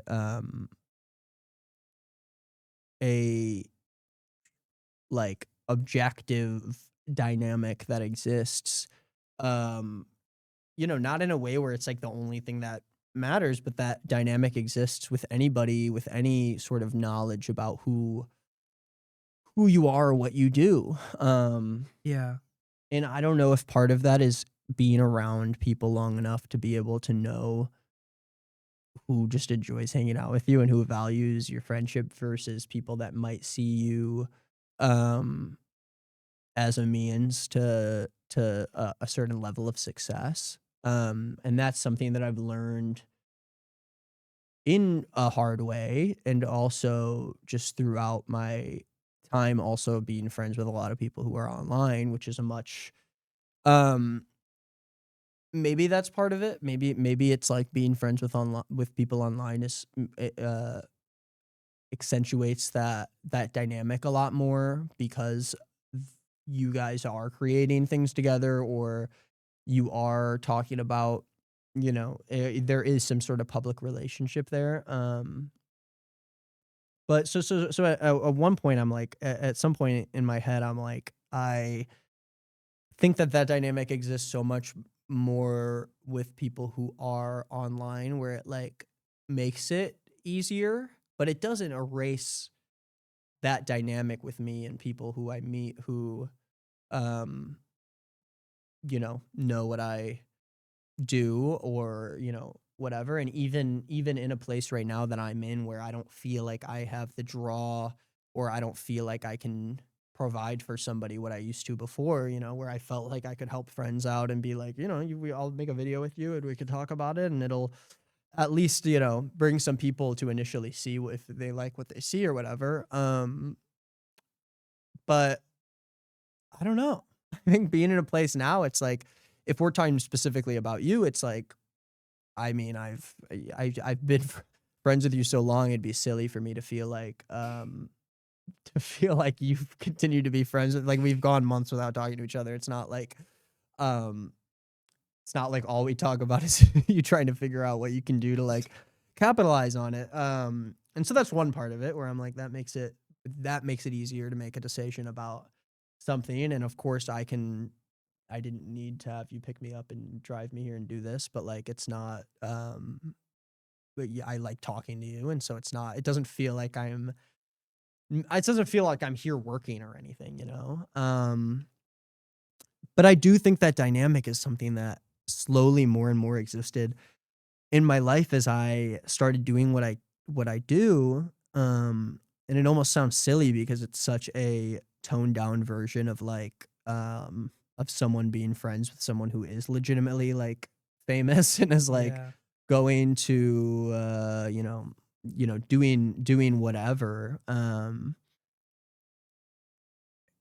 so I don't know, maybe partially it has become this like subtle thing in my life underneath everything, where it's like, this is a dynamic that exists. I know it exists, and I will do my best to, go on in my life and hope that I um, have the judgment to be able to understand who legitimately enjoys spending time with me versus, people. I think I'm pretty beyond like feeling taken advantage of. Maybe part of that is the idea that I don't feel like I have much to offer compared to how I did before, you know, where I feel like beyond myself and what I have to say, I don't feel like I can get someone even 1,000 views on something they do just based off of my likeness. And I think part of that existed in the time it existed in, and I had people who enjoyed seeing what I did at the time.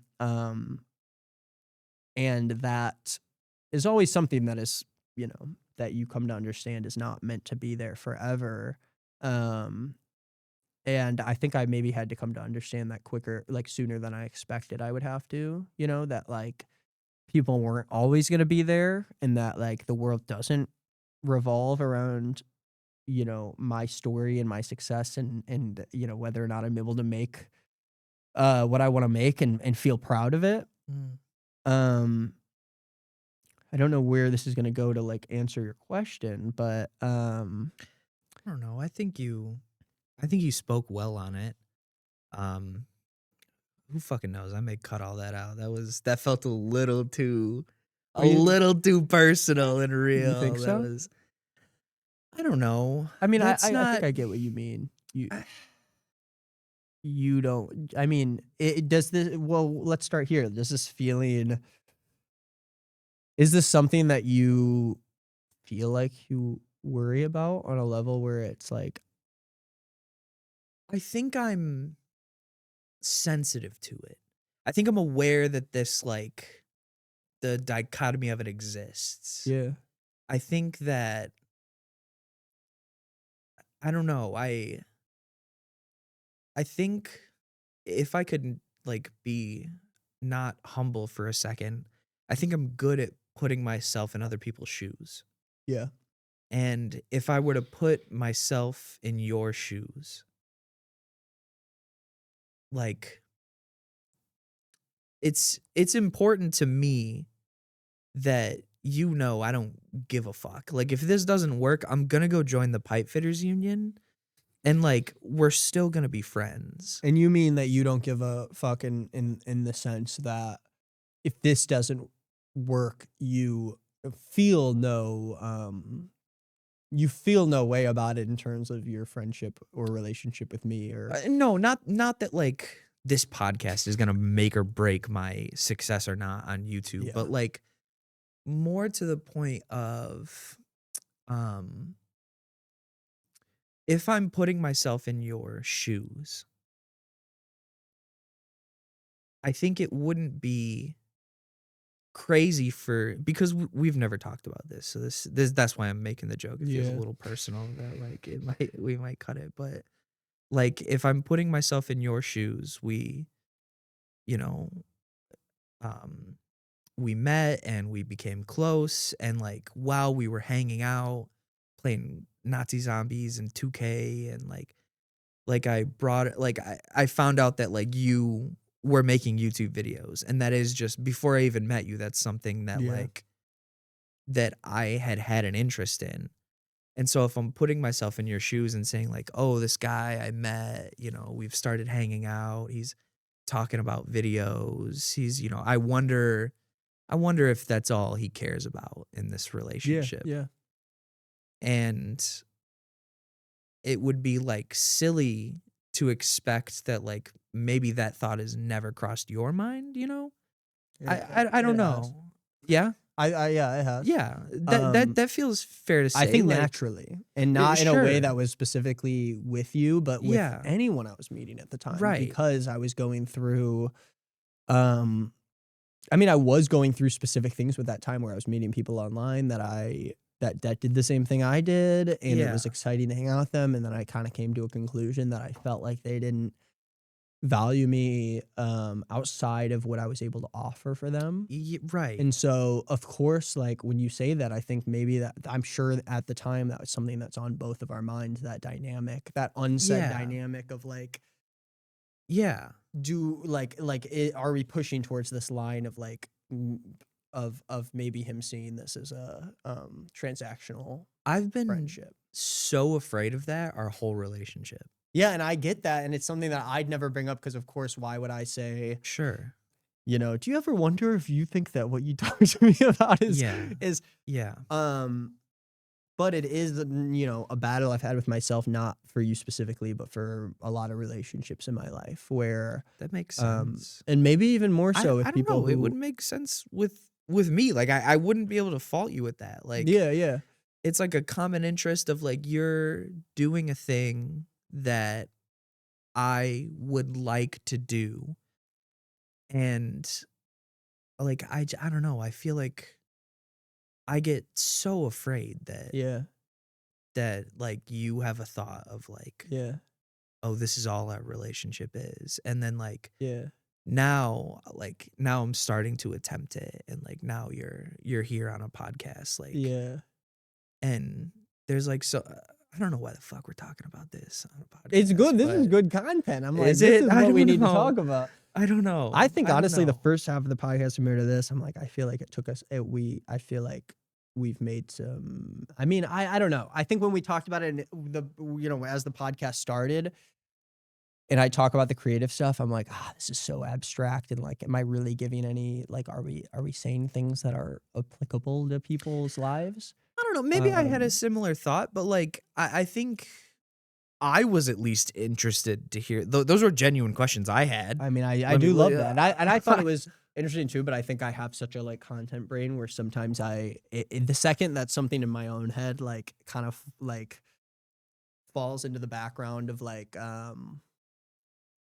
being pretty like I don't know. I think when I make my own videos, I constantly still have the thought of I mean, this comes back to what we were talking about is like, is this interesting enough in the first however many minutes? Should I cut all these things out? I just put out a video where I toiled over the edit, wondering if it was interesting enough to draw people in because there's certain parts of the video that I put a lot of time into that don't show up till you're an hour into the video. And so there's this question of Okay. like, am I putting in effort to hopefully make something interesting only to like, you know, only to hurt myself by talking too much in the beginning and being too whatever.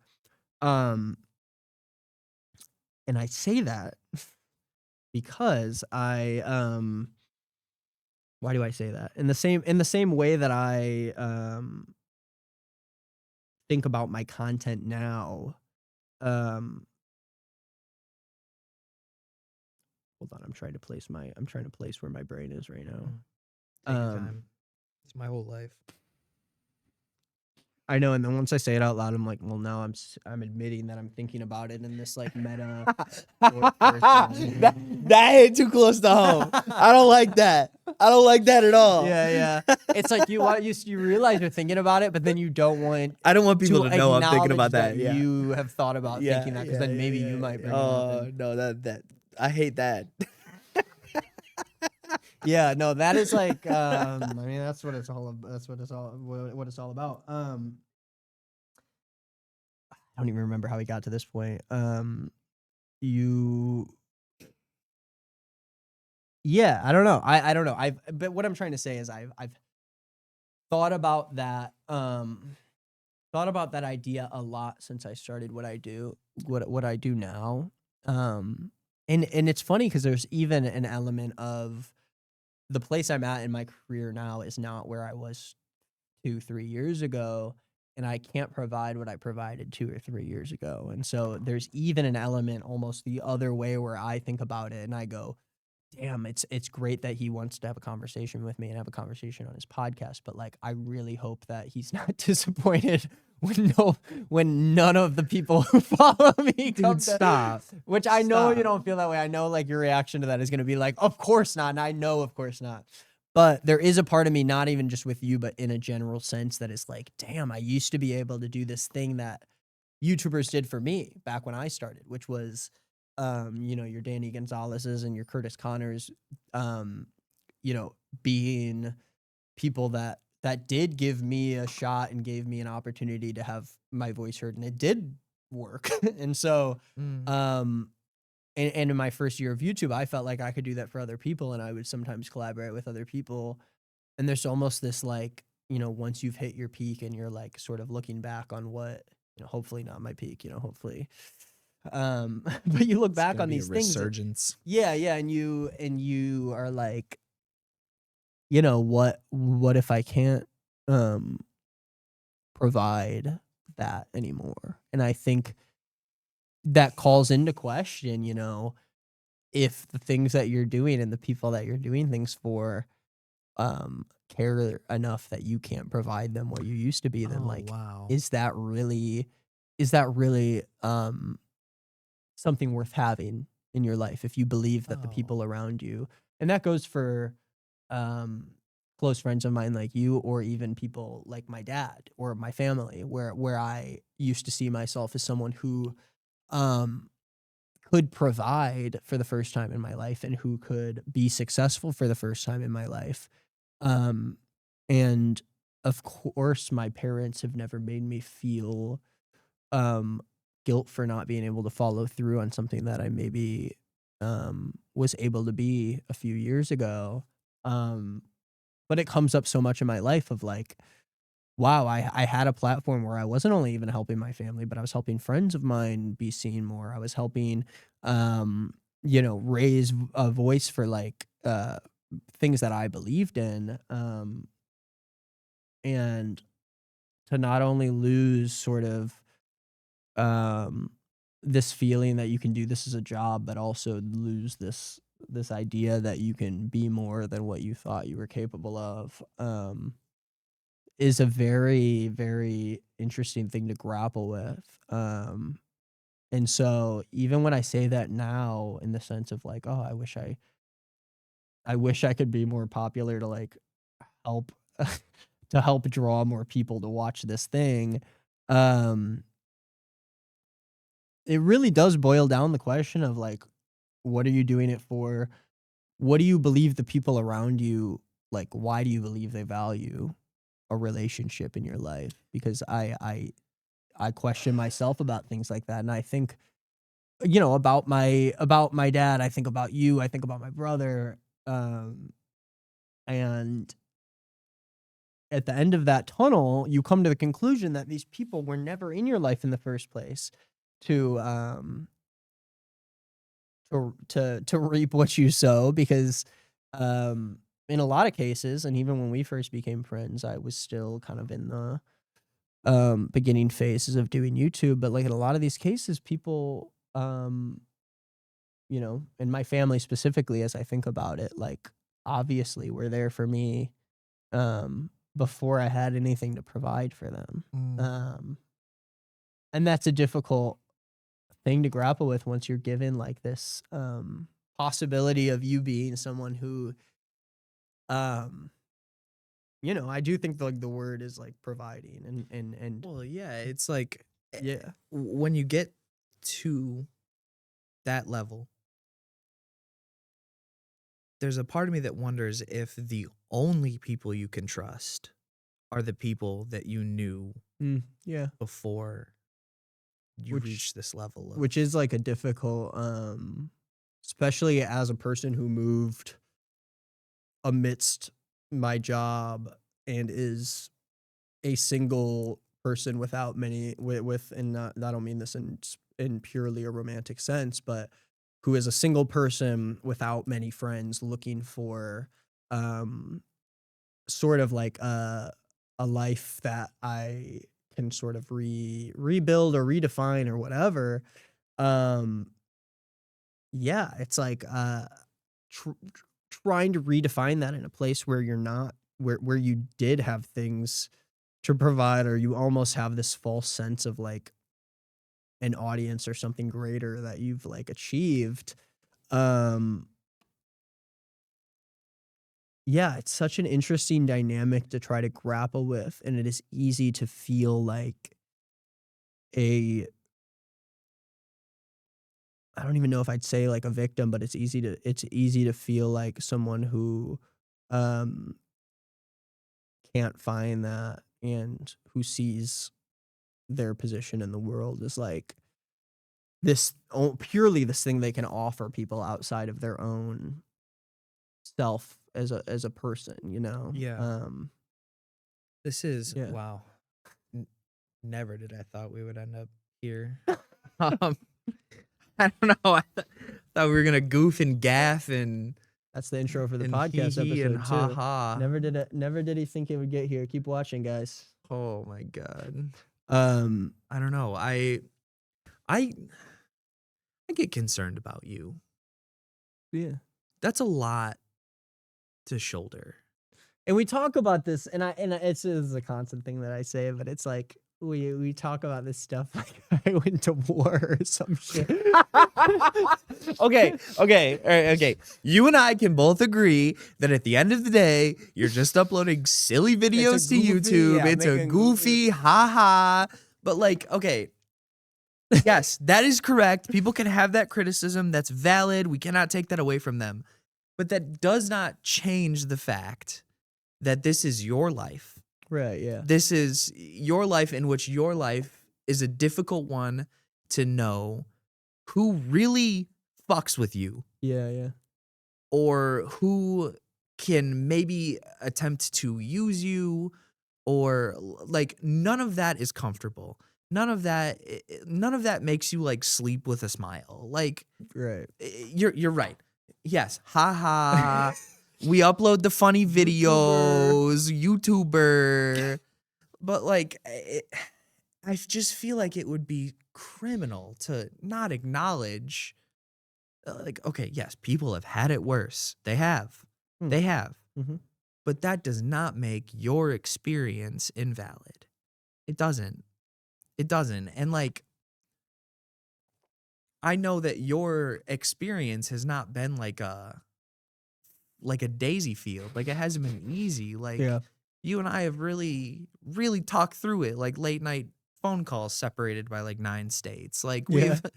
we've you know, like we've listened to each other, and like I understand that some of the things that you've dealt with, I would not wish that on people. Yeah. So all the haha, oh, it's so easy to be a YouTuber, like I have genuine concern for you. And it makes me Yeah. feel good to see like where you are now. Yeah, Like yeah. it does. Like it makes me like sigh a little bit. Okay, like Yeah. we're we're getting there. Like, and yeah, I don't know. You can make that joke all you want. These stupid, always will. I'm Stupid like- upload YouTube videos. I'm like, I'm a YouTuber. Ugh. It's like, And it's you the know most, what? like- I respect you for saying that. I do. thank you. I And it do. still is like, even as we say it, like, you know, of course, yes, I am a real person, and my experiences really only exist within the bounds of like, you know, what my life has been made of and everything. While at the same time I like recognize that it has been deeply like a very formative thing for me to like go through and understand.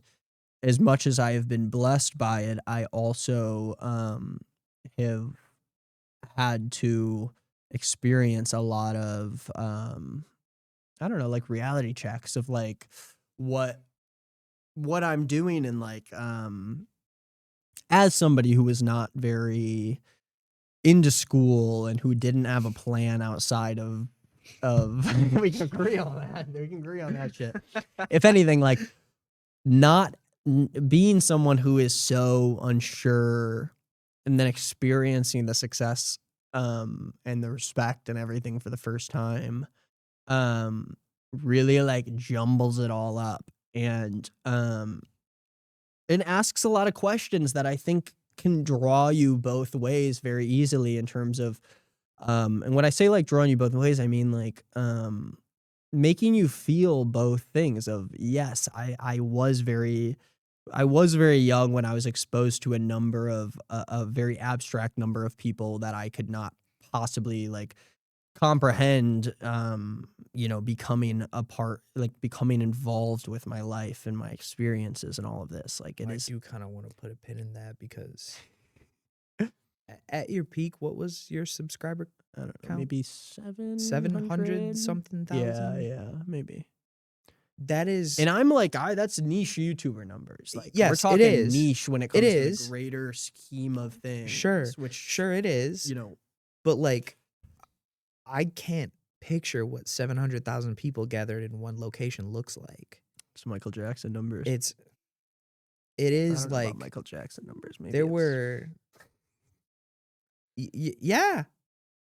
Yeah, and I of would say course so. it's very, I don't need to say that. I don't need to explain that it's all very relative to where we are now, and internet numbers are not a person standing in a crowd focused on what you're about to say or whatever, but it is impossible to visualize as somebody who did not grow up doing things with a lot of eyes on them. Um, and then there's, that brings into question blurring the lines between what is another person on the internet, another faceless person on the internet saying things versus, realizing that these people are real people that, can relate to like your experiences and yada, yada, yada. Um, yeah, it's like, it's such a unique experience to anybody. And it's funny even having conversations about it because of how vast and like vast in general it can be, while at the same time being so personal to your specific situation, Yeah. where like I can say all these things that may resonate with someone, while at the same time understanding that like everyone's experience is so unique. And um no, like I don't know, I think the other thing I'd say at the same time is understanding that nobody is important. Nobody is the center of their own of the world. Nobody has their own story that they're waiting to be told. We all exist in this cesspool of people looking for moments in time to like distract themselves from their own lives. And I don't know, trying to come to a conclusion that like you aren't worth you aren't worth shit, while at the same time you have a story that people are interested in hearing. Yeah. So on the car ride over here, I was kind of telling you the story of how I wanted to start a media company. Yeah. And the focus of the thing that I was the most excited about in that endeavor was capturing people's testimony. Mm-hmm. Just having like some nice camera footage and good microphone quality and just letting people tell their story. Yeah. Um, I sometimes wrestle with the idea that some of the best stories ever told will never be heard. And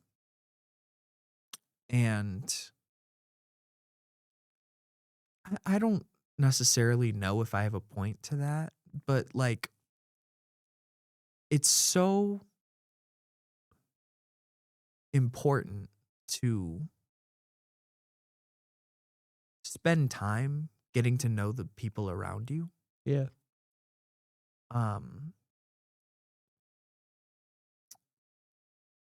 I think, and this is going to sound so far out of left field, but I think that we've kind of lost the idea of like getting to know your neighbor. Mm. And I don't know. I like I said, I don't really know if I have a point to that, but the thought of it makes me kind of sad. Yeah, I think it's very interesting that like getting to know somebody and potentially having any given person, be able to give you their insight in a way that is like helpful or, maybe productive to like your own thought process, has become this like commodified thing where like we're only supposed to be interested on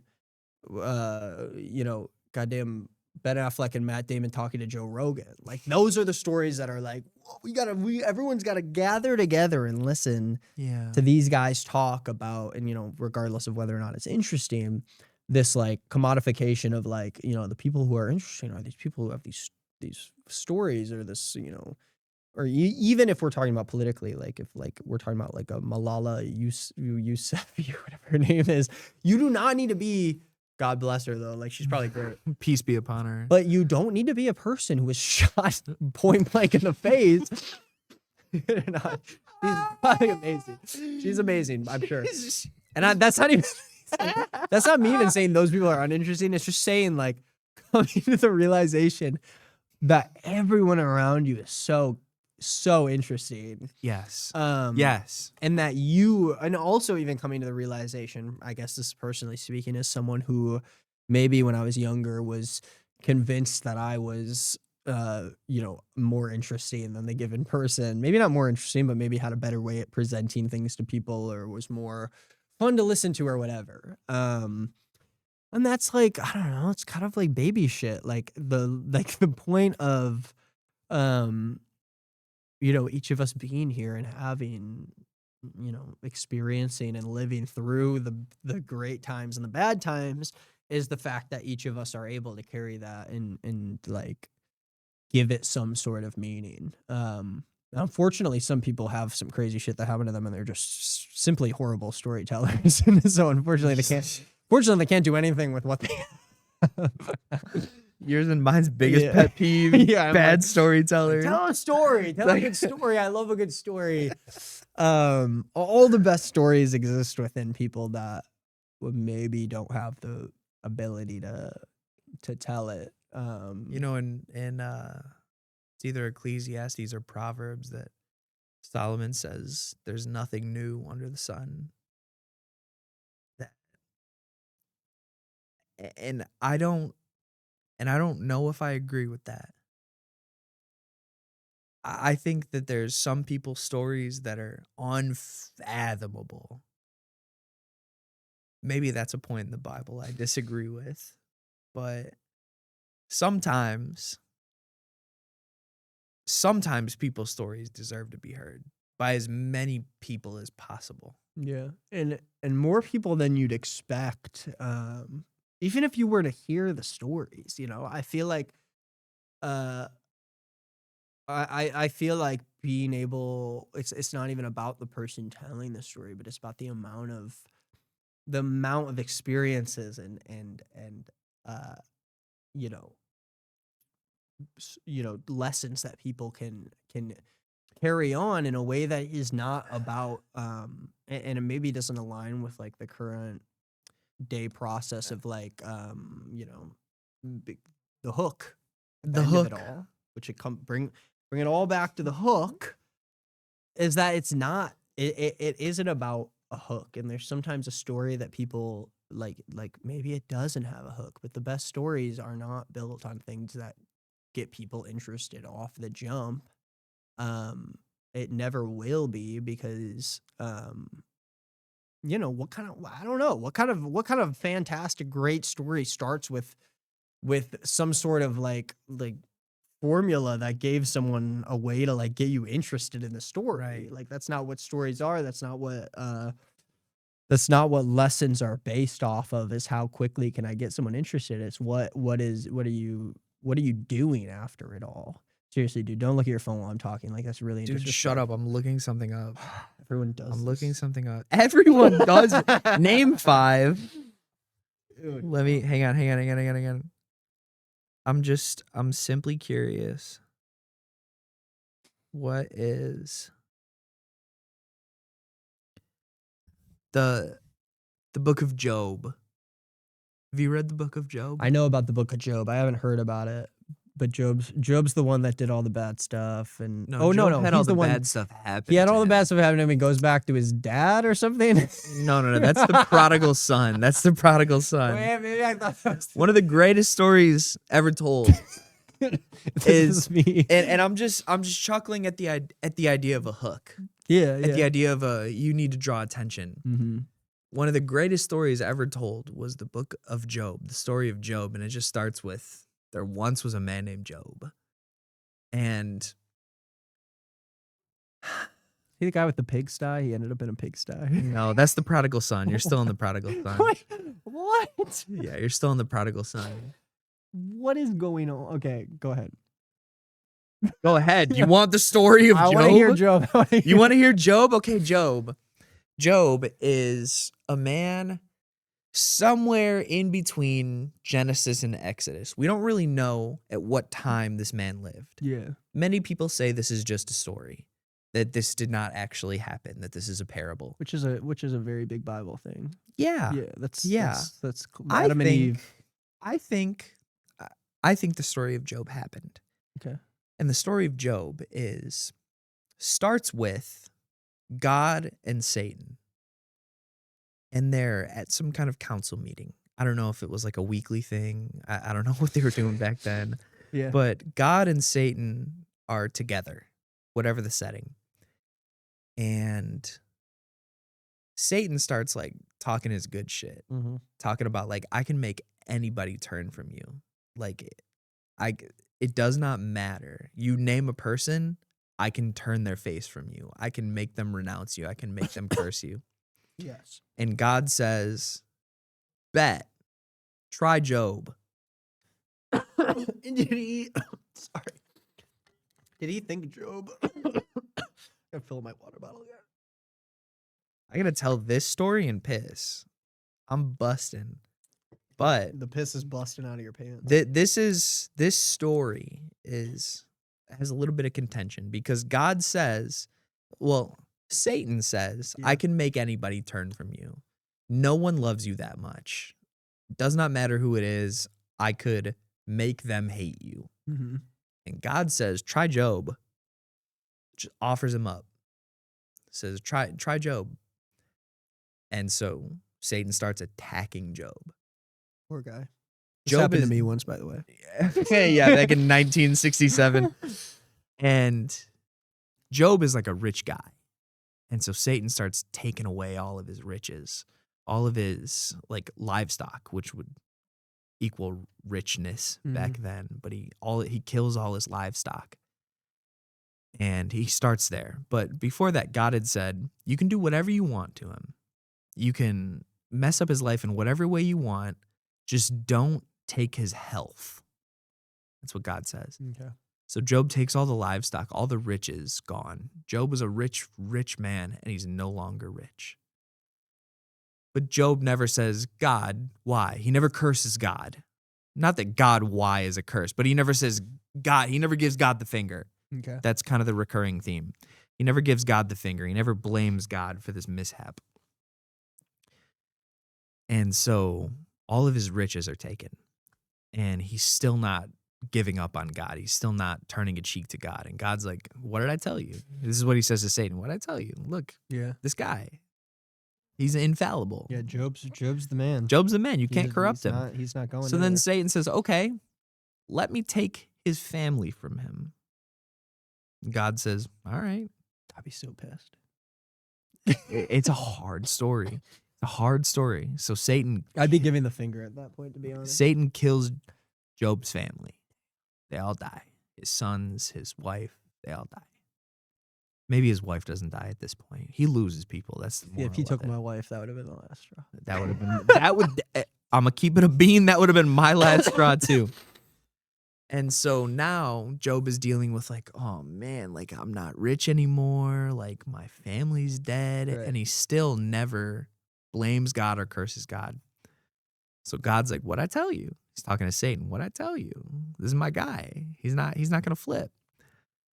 So then Satan's like, let me fuck with his health.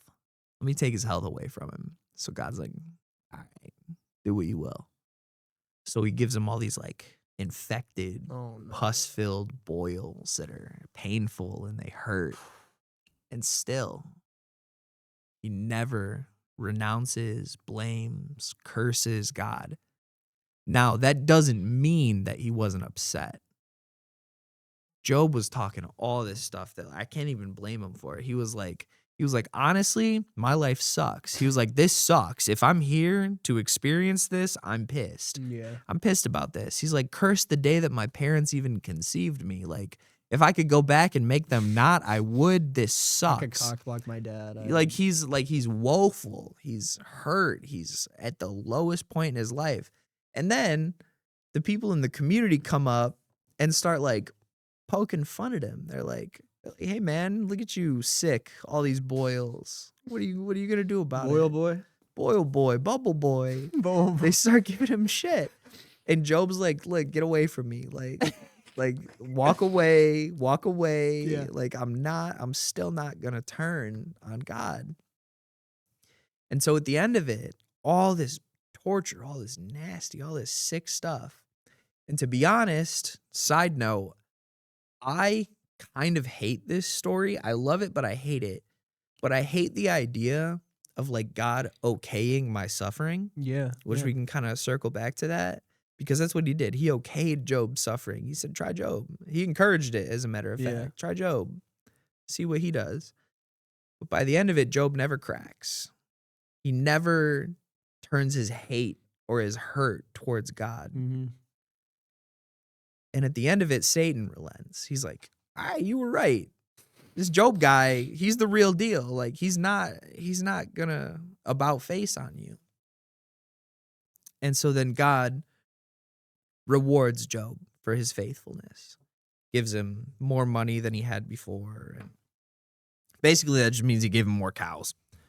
Back then. That's what riches was. He gave him more Bunch of cows. cows shut up. And he there was a new woman in his life, and I don't know, that I struggle with this story because God okayed the suffering. Why would God okay suffering if he's all good? Yeah. I struggle with that. And two, what happened to his family that died? Yeah. Like, are they in heaven? Yeah, Are they all they had lives too. chilling? What the hell? Like, yeah, you see what I mean? Like, Yeah. this is really the root of my like. I believe the Bible. Mm-hmm. I don't think that means that I like it. Yeah.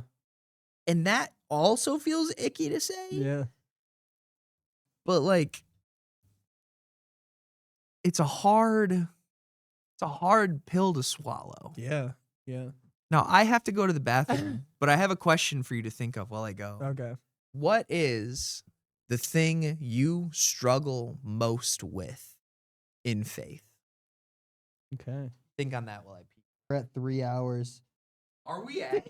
Yeah, no joke. No, I was you're a gog at it. I looked at it. It says 3:09. Dude, I'm sick. I didn't have I'm it. sick. I had no idea. I really thought we were like just coming over 2. I'm sick. 3 hours? I literally had no idea. I had no clue. Oh my god.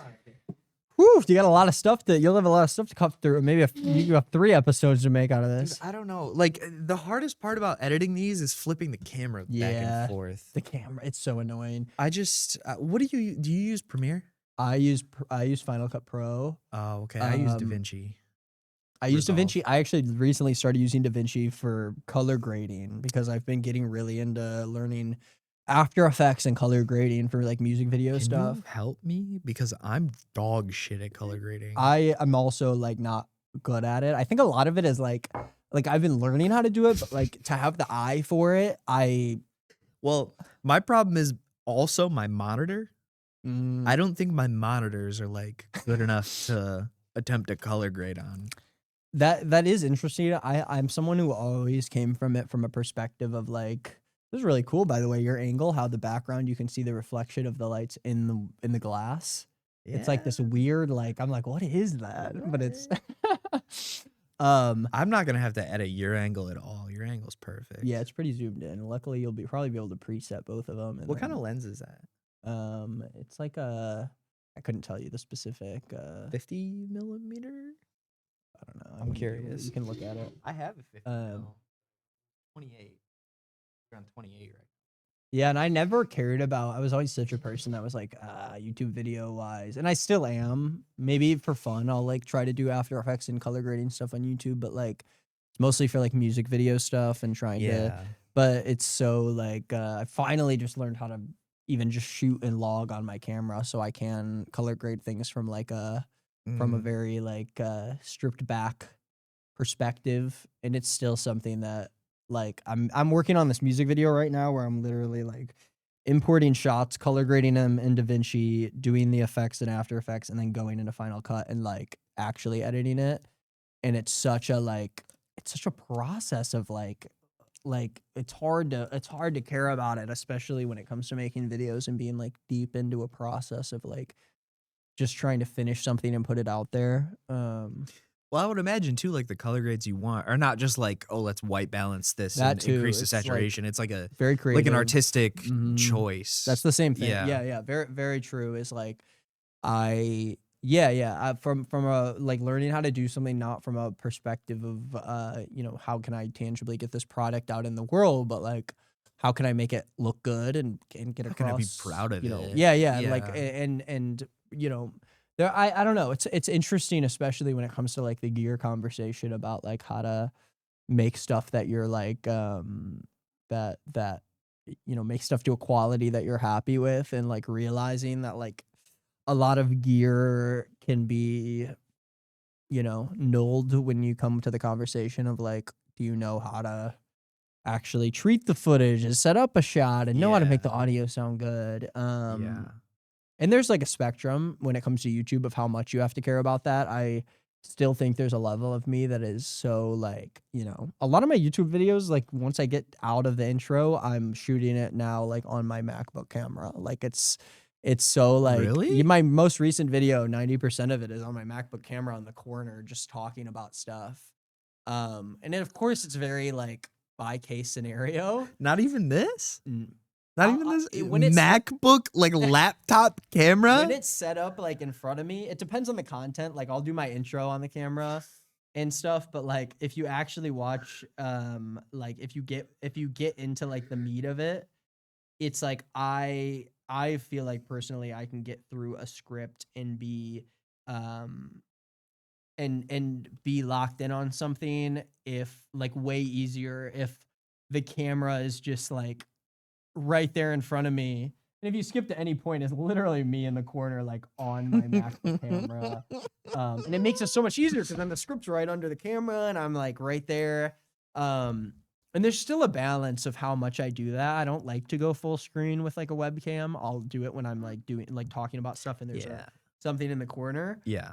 Um, but like I just put out this video and it's webcam 90% of the time and it's 1 out of 10 on my account. Best video I've, in the past 10 videos, the best performing video I've done.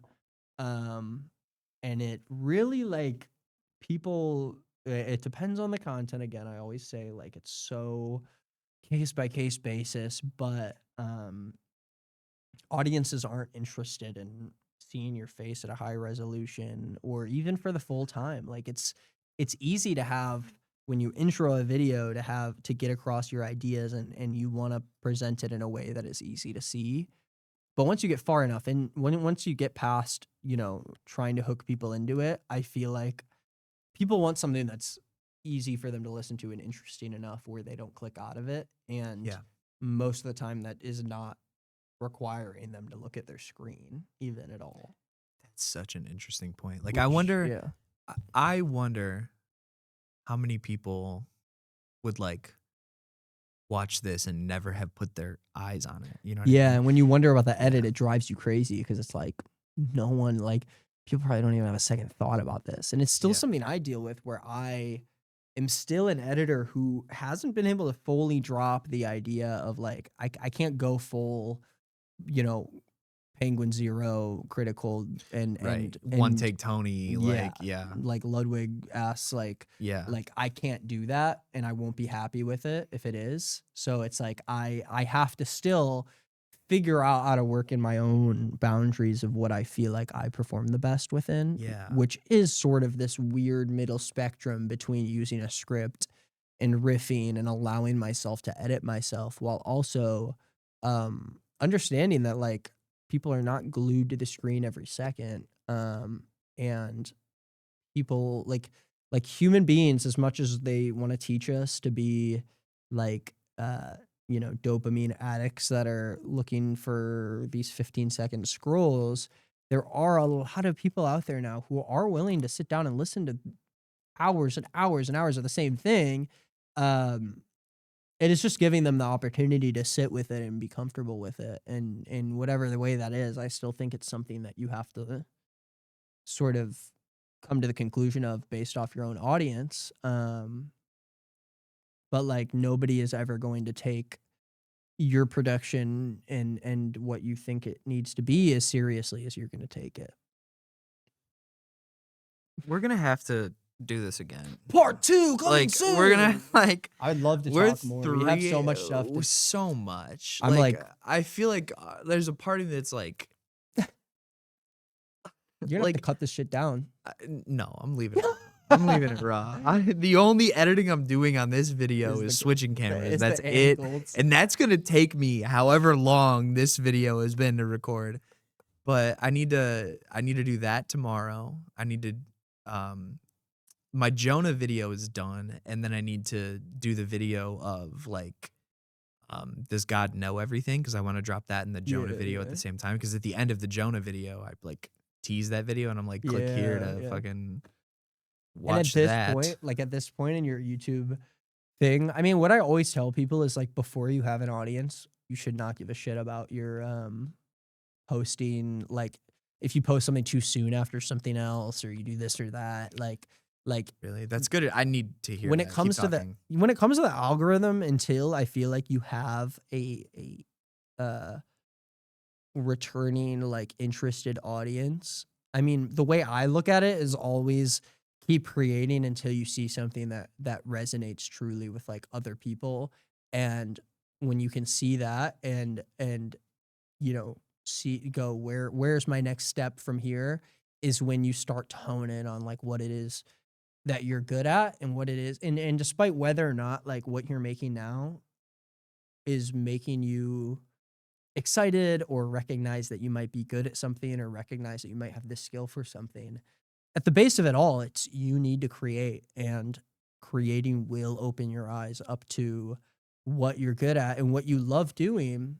And it brought me to a place where I finally am now making content where I'm able to look at my numbers. I'm able to see what people think of what I'm doing in a way that, maybe sometimes still makes me, it still makes me feel certain feelings, but helps me look at my content in a way that does not necessarily commodify it into this product, but allows me to look at it and make educated decisions about what did I like about this video? What did I think was good about it? When I watch it and I show it to other people, how do I feel about like the way they respond? Like when I was telling you about, and this is a completely different conversation, but about this movie I've been obsessed with and this director that's been talking about it, it's like something that he really harps on is these like test screenings that he will do of movies, and he'll be like, the test screening is not for you. And same with you showing someone a YouTube video, or I feel that way about music too. Showing someone what you've made is not about how the person responds, but it's about how you watch it next to them and think, okay, where am I feeling like from their perspective? I feel myself not, either falling out of focus or You know what? That's okay. So that's so interesting. I've had like a similar experience to this where one of my shorts was I learned how to, like on my bucket list. I've always wanted to juggle. Yeah. I couldn't juggle. I learned how to juggle in a day, and I loved that video. I was like super proud of it. I was like, this is a funny video. It's quick. It's snappy. It's to the point. Yeah. And I showed it to Alicia, and I was like, watch this video. What do you think of it? And there came to a certain point where she like, and this is why I love my wife. She's very honest. She was like, it came to a certain point and she was like, I would have scrolled right here. And like, I need to hear that. Yeah. And it was a part in the edit where I debated cutting. Yeah. And so like, it was a point in the video where like, I sped it up, like the learning process. Yeah. I put the Benny Hill theme, And then I like brought it back to real time and I dropped it. Yeah. And then I put one more clip where I dropped it. And it was right there where she was like, I would have scrolled here.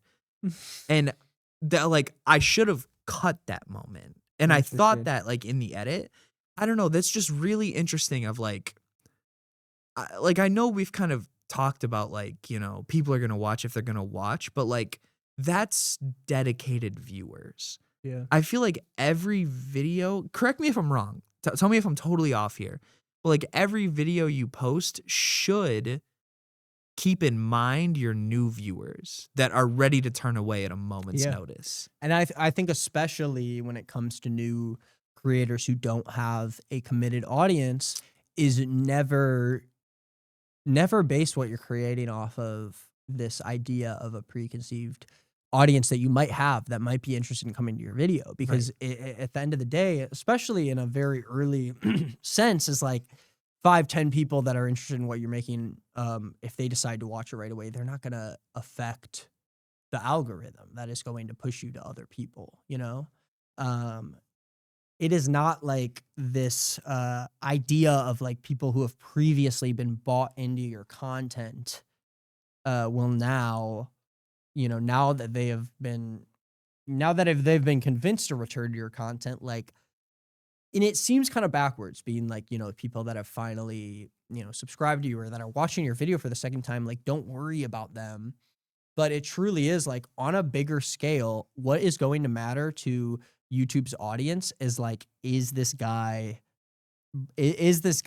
drawing interest from people that are not previously interested in the kind of content that's being made. Yeah, and I don't know. I find that I think that focus early on, and I don't even say it in a way of like, don't focus on your new fans. I say it more in a way of, until you have an audience that is like truly affecting the algorithm and your numbers, you know, I'm talking at least, you know, a few thousand people. Once you hit that number, I think it is really should just be about you finding what you enjoy making. Yeah. And a lot of times you'll find that even those people that like showed up in the early stages of it and are now around are mostly still around and watching a YouTuber who gets a few thousand views because they are interested in that person and how they talk and how they convey information. And it would be a mistake to let people who are just interested in you as a person, letting them in this like indirect way affect how you view what you want to create. Yeah. That's I don't know. I think that's stuff I need to hear right now, because that's like genuine solid advice for someone starting. Appreciate that. That's good. That- It's hard not to feel like when you're talking about YouTube that's how I felt about the first, you know, however long of me talking about this at the beginning of the podcast. I was like, I want to be able to like creatively convey these ideas to people, and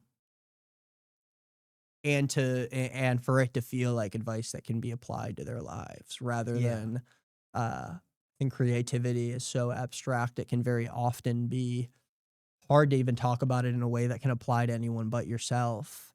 But it is true that so many people out there, even people who do not have this desire to create content in the sense of like making stuff for other people, it doesn't mean that they don't have some sort of like way that they want to create in their own life, and that can't apply to like I don't know, the way I see art and the way I see growth and all this stuff. It's about the person creating the art, especially when it starts, and like to sort of forfeit that sort of ability to listen to yourself more than you're listening to Joe Schmo who's like happened to listen to your video or whatever, is like so important, because you're going to be the person that is going to, it's your number one and your wife is number two in terms of the people who are going to say, this is where I would skip. And yeah. I think being able to sit alongside people even It's so important to have people in your life who will do that, like to Be that's honest with you. yeah, but Yeah. more than that, it is important to take yourself seriously and acknowledge that you are a good judgment of what you're good at critiquing what you do. Mm. And that should be trusted. And it's not like something that can just be turned on and off either. It is a practice. And after doing it for so long being 5 years, That's a long time. me What is being that? like one day I'll be a father. We'll be doing this podcast. I'll be 50 years old, and I'll be like, Episode I'll be like, 27. My even now. 27th conversation Exactly. with Nick Green. I'm gonna be the Brendan Schaub of Joe Rogan. Like, I'll be on the podcast more than anybody else. You are so much more than job. Apparently, I think he still is the guest that's been on the Joe Rogan Experience more than anyone else. Really? Yeah, he still says that, but he's not invited on anymore. He says it with his weird shaped mouth. Yeah, he's like, I think that when I'm here with he's like, yeah, he talks about on his podcast how he like teaches his kids, like his kids will be like, oh, this kid's this kid's bullying me at school, and he teaches he like says that he tells his kids that they need to like make it like be physical and like beat other. He's like, what you need to do is stand up for yourself, and like he's like, Beat if the someone did that to me, dog I'd sock shit them in out the of 'em. face, and I'm Yeah. like, Brendan Schaub, you're 45 years old. Don't tell your kid to sock. And then he's like, yeah. And then my kid socked a kid in the face. I told him it was okay. Blah, blah, blah. I'm like, woo. Brother. Yeah, he is. Yeah, whatever. Okay. Anyways, I'm the Brendan Schaub of the Tom Woodovich. No, dude, shut pod. up. Do you have a You're name so for this much yet? more. Or is it just sort of like, No, I'm talking to I someone? it's a don't. I YouTube have- video? That's okay. I have some like ideas. I think I saw the like thumbnail and title of your last, Last the little first one, the podcast. first episode. I'm not happy with it. Why? I think I should have not blurred him out. I thought that's what you were gonna say for some reason. Not that I thought that, but like I thought that's what you were gonna say, and you first said that because I remember the thumbnail being him like blacked Yeah, it's out. blurred out. I probably should have put his YouTube channel name in the thumbnail. Interesting. I haven't seen it yet. You won't. Okay, I was gonna say you won't hurt my feelings if you watched it. His No, story I'm not is crazy. I will The say the title thumbnail is and title not did clickbait. intrigue me. The I was title like- is not I clickbait. was like, this is a crazy Yeah, title. he got arrested because of the YouTube videos that he posted. I didn't even know he made YouTube. I think the title was something like they called him like a predator. or That something. was the thumbnail because Yes. because after that's a whole story. After he got arrested, it was like several people that got arrested alongside him over the course of like 2 or 3 days. Yeah. And one of them, unbeknownst to him, was a sexual predator, like a convicted, Whoa. like he was in a relationship. Who is this? How do you know him? He goes to my church. His name is Paul, and his YouTube channel The Paul? was formerly known as Saul. No, his name's Paul. His YouTube channel was Family Cruisin', and he on YouTube in 2017 started a YouTube channel that went from 0 subs to 20,000 subs in a month. Interesting. And he posted a couple videos like on Facebook. His first kind of bread and butter video was he had a Hellcat, and he would like stage these videos Like a bike? Yeah. No, the Dodge Charger Hellcat. The I car. don't know why it's, The bike. No, it was a car. It was the Hellcat. It was just like clapped out purple Hellcat. wow. And okay. he would stage these videos where he would like pick up his friends, and it would be like, oh, I'm your Uber driver. And he would like basically floor it. Yeah, and then and he'd rip it. in and the this car was clapped out. Like it moved. And so like he would get these reactions of his of friends of being like, Uber passengers, Yeah. like Uber passengers, like freaking Get out me at this outta like here. stupid fast car. Yeah. And he went like dummy viral. Wow. But he would do these videos where he would do like 0 to 60 testing on like kind of an abandoned road. Like he was safe about it. I don't fault him for that. But when he got arrested, he got hit with 19 counts of street racing, 19 counts of drag racing, because Because they had other videos of him. he would do these 0 to 60 tests on different cars. And drag racing legally is considered anything where you are competitively racing against another person or the clock. And because he was timing 0 to 60, all of those videos where he tested 0 to 60 cars on a road where the speed limit was 55. Wow. So he went at most 5 over the speed limit, but he was racing against the clock. They hit him with these different counts of street racing. Wow. And so he got arrested. And his kind of testimony is while he was in jail by himself with a Bible. And please watch it. I need to change maybe the title and thumbnail to make it reflect more. Like Alicia's suggestion was change the title to include the word story time, because it gets even crazier. Like his Hellcat blew up basically. And he dropped it off at a dealership to have it fixed, and they fixed it. And then the tech at the dealership was like, it's not running right. We're giving it back to you, but it's not running right. So he went to go test it before he dropped it off at the most prolific Dodge tuner in the world. Mm-hmm. He's in tight with this guy. He's the number one tuner of Yeah. Dodge cars. Okay. And so he went to go test it, because when you bring your car to a mechanic, you want to be like, oh, when I do this, the car does this. That's the problem. Right. And as he was trying to fill that criteria of okay, when I floor it, it does this, the car caught on fire. Wait. Come to find out, it was the dealership didn't clamp one of the hoses on the fuel line correctly, and the car just burst into flames.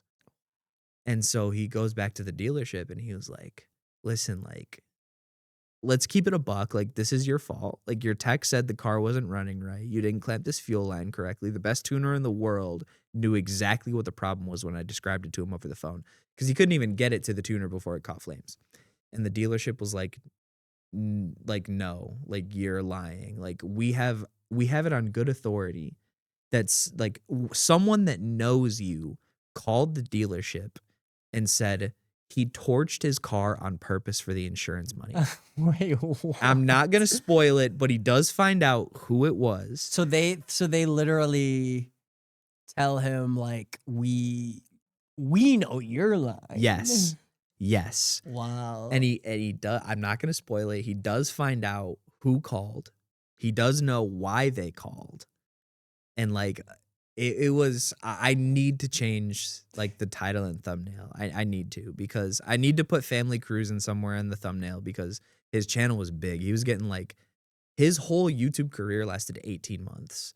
And towards the end of it, he was getting millions of views a month. And to this day, people still recognize him. It's oh, you're from Family Cruising. Family right? Cruising. Yeah. And so so the whole mislabeled as a sex predator thing was, one of the guys that got arrested was a sex predator. And this story got picked up by CNN. This is crazy, yeah. And it was oh, local street racing ring is busted. It wasn't, it wasn't even that. But the headline was, sex offender arrested related to street racing ring. And when you click on the link, it's my friend Paul's mugshot. So your first thought is, oh, this is the sex predator. Yeah. And he's not. Wow. It is I'm excited a to hear it. thrilling story. I maybe said 20 words the Yeah. whole podcast. I was blown the whole time just listening to him. I mean, It was, if anyone's listening at this point, if you want to listen to a much more it's a better story, but substance. I don't know if it's a better. The substances. Anyway, that's interesting. Okay, we have to end. Let's end this. We love have to end. I'm Can you cold. answer my question? What is my biggest struggle when it comes to my faith? Was Yes. your question? Yes, that's my question. Let's answer this, wrap it up, And maybe this will lead to another episode the 2. conversation if the fans are interested. Episode 2, the fans. Okay, so when you say that, my first instinct and I don't know if I don't say this with a bunch of conviction, like I have stuff to say about it, but my first instinct is to say that my biggest struggle, if we're talking about my faith with a religion, it's truly, I think my biggest struggle is caring. Um, What do you mean? which maybe is which maybe is my initial answer that I think is interesting to dive into is sort of this maybe with the opposite of me saying the term conviction, but like the idea that maybe it's the idea that I'm not necessarily um called to it in a way that has I don't know, maybe I find myself very much as a person who is naturally curious, or naturally will find things that I am very interested in. And I think I found myself as someone who is very not anti, but who didn't do well in school, who wasn't necessarily, I'm not reading. I'm very creative, like not rigid person. And I think on one hand, Christianity has and religion in general had become something that felt like homework, or felt It like, has rigidity to it. yeah, it has this Okay. sense of um understanding and practice that I don't feel like worked with my brain, and then maybe thus led me to a path of finding myself, maybe I dove more into that and felt like um maybe this will lead to another possible answer, which is that I feel like my struggle with faith is a lack of true conviction or belief in what I'm hearing, to an Ah, extent that I'm someone where it's very hard to get me invested or interested in something. okay. Like we talk about with my focus, and I don't think that's necessarily a reason why I don't believe, but I think what I tell, like, if I'm talking to my parents about my belief, my parents who are both still practicing Christians, Yeah. my answer to them is always that, and even to you, like when we talk about it, I think my answer a lot of the time is that I am open to any sort of worldview or belief, and I think I always have been.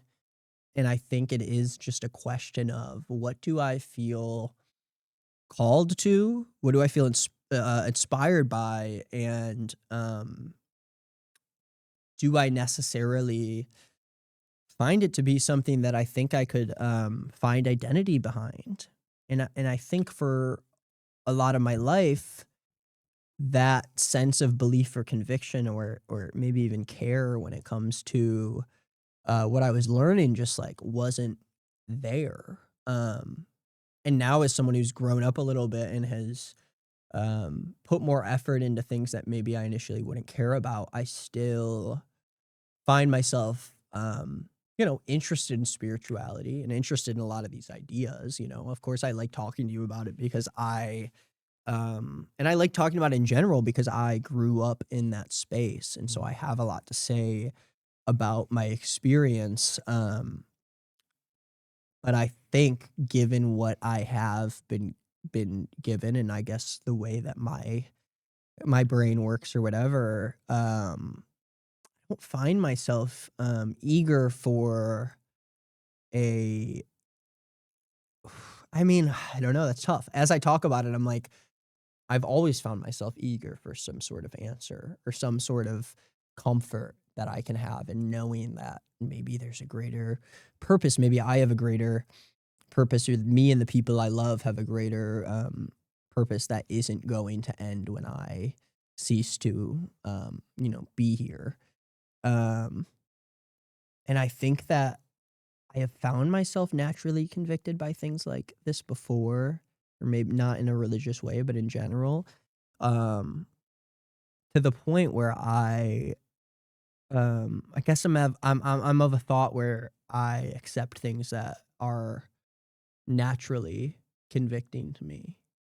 So would you say it's more like a would it be crazy to say that it's a problem of intrigue?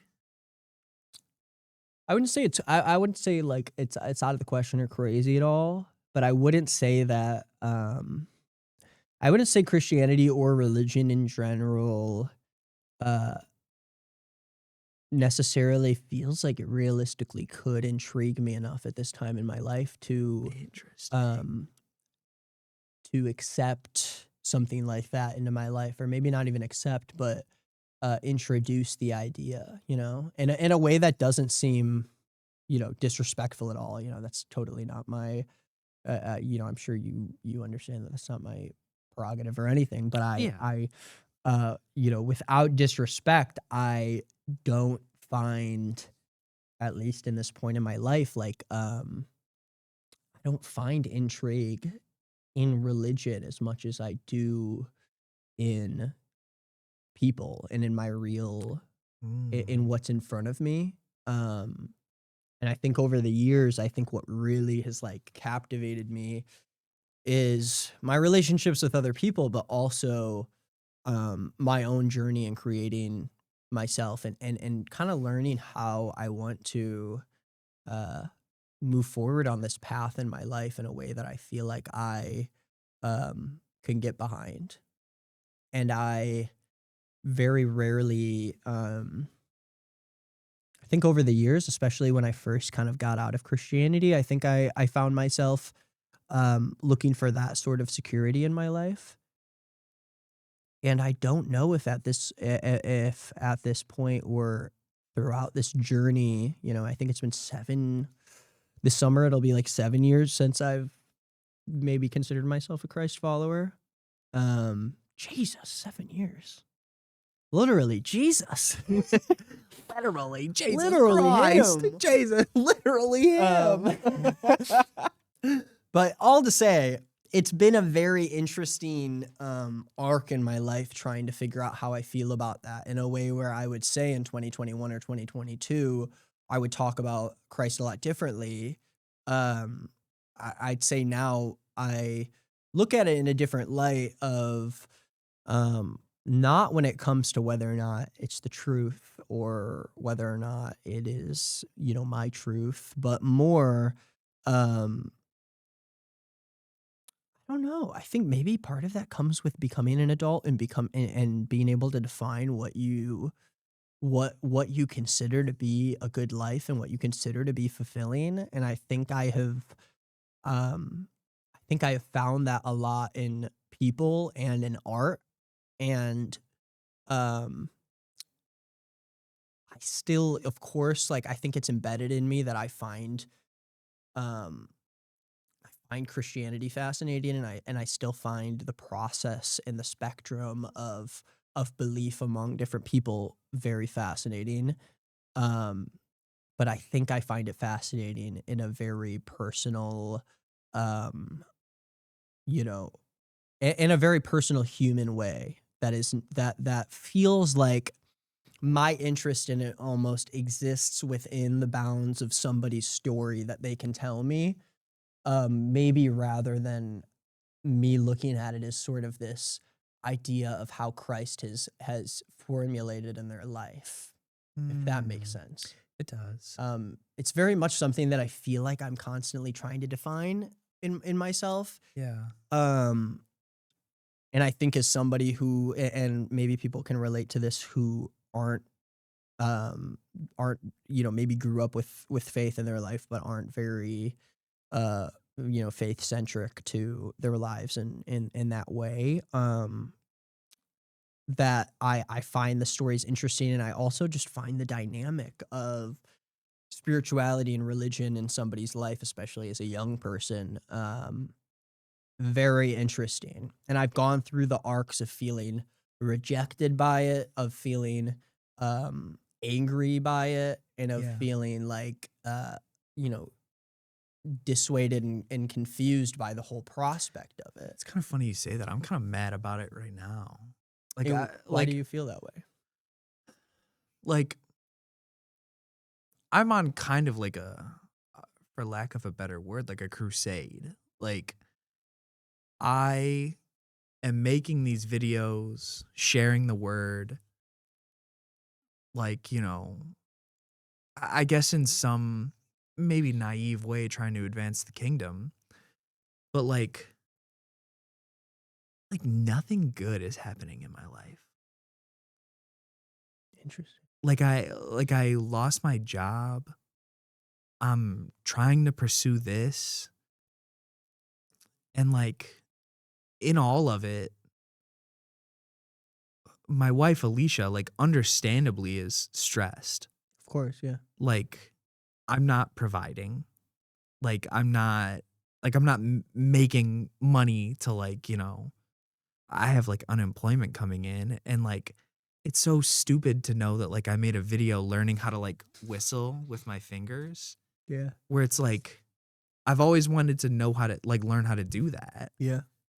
But like while she's at work all day, that's what I did that day. And like that irony and that like Yeah. absurdity. It's the same thing as like the what we were talking about earlier with the YouTube thing. I Yeah. think, where, and maybe you'd say differently because of the sense of it, whether or not it's a job or not. Right. But I do think creating art, and especially in this like YouTube, in the YouTube, centric social media aspect of it, um, I'm someone who makes very inconsistent money based off of what I make. It's not like, oh, I finally made it to this point. I finally put out this video about how I learned how to juggle, and now it's gonna like Right. return. Right. There are a lot of inconsistencies that you have to learn about, where you can forfeit some of this idea of, how can I be efficient in this? How can I do this in a way that's going to make me a lot of money without me necessarily needing to put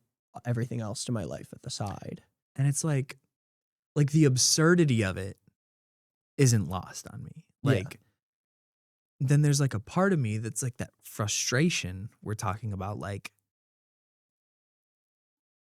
and not to say that I deserve to be blessed, Yeah. but there's like, excuse me,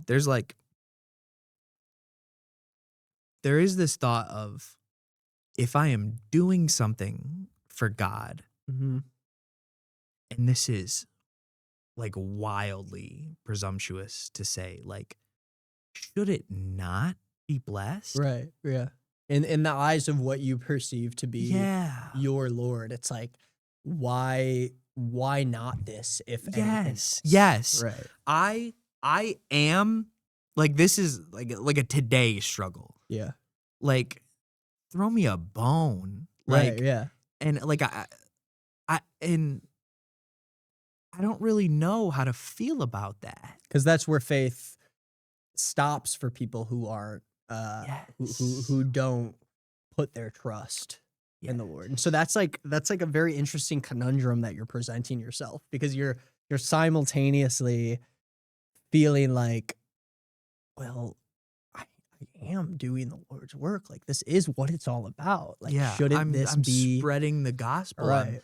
sharing the good news. Like, you would think, like, in a perfect world, I upload one video about faith and it gets 6 million views, course. and I get like my channel is able to be monetized off that video.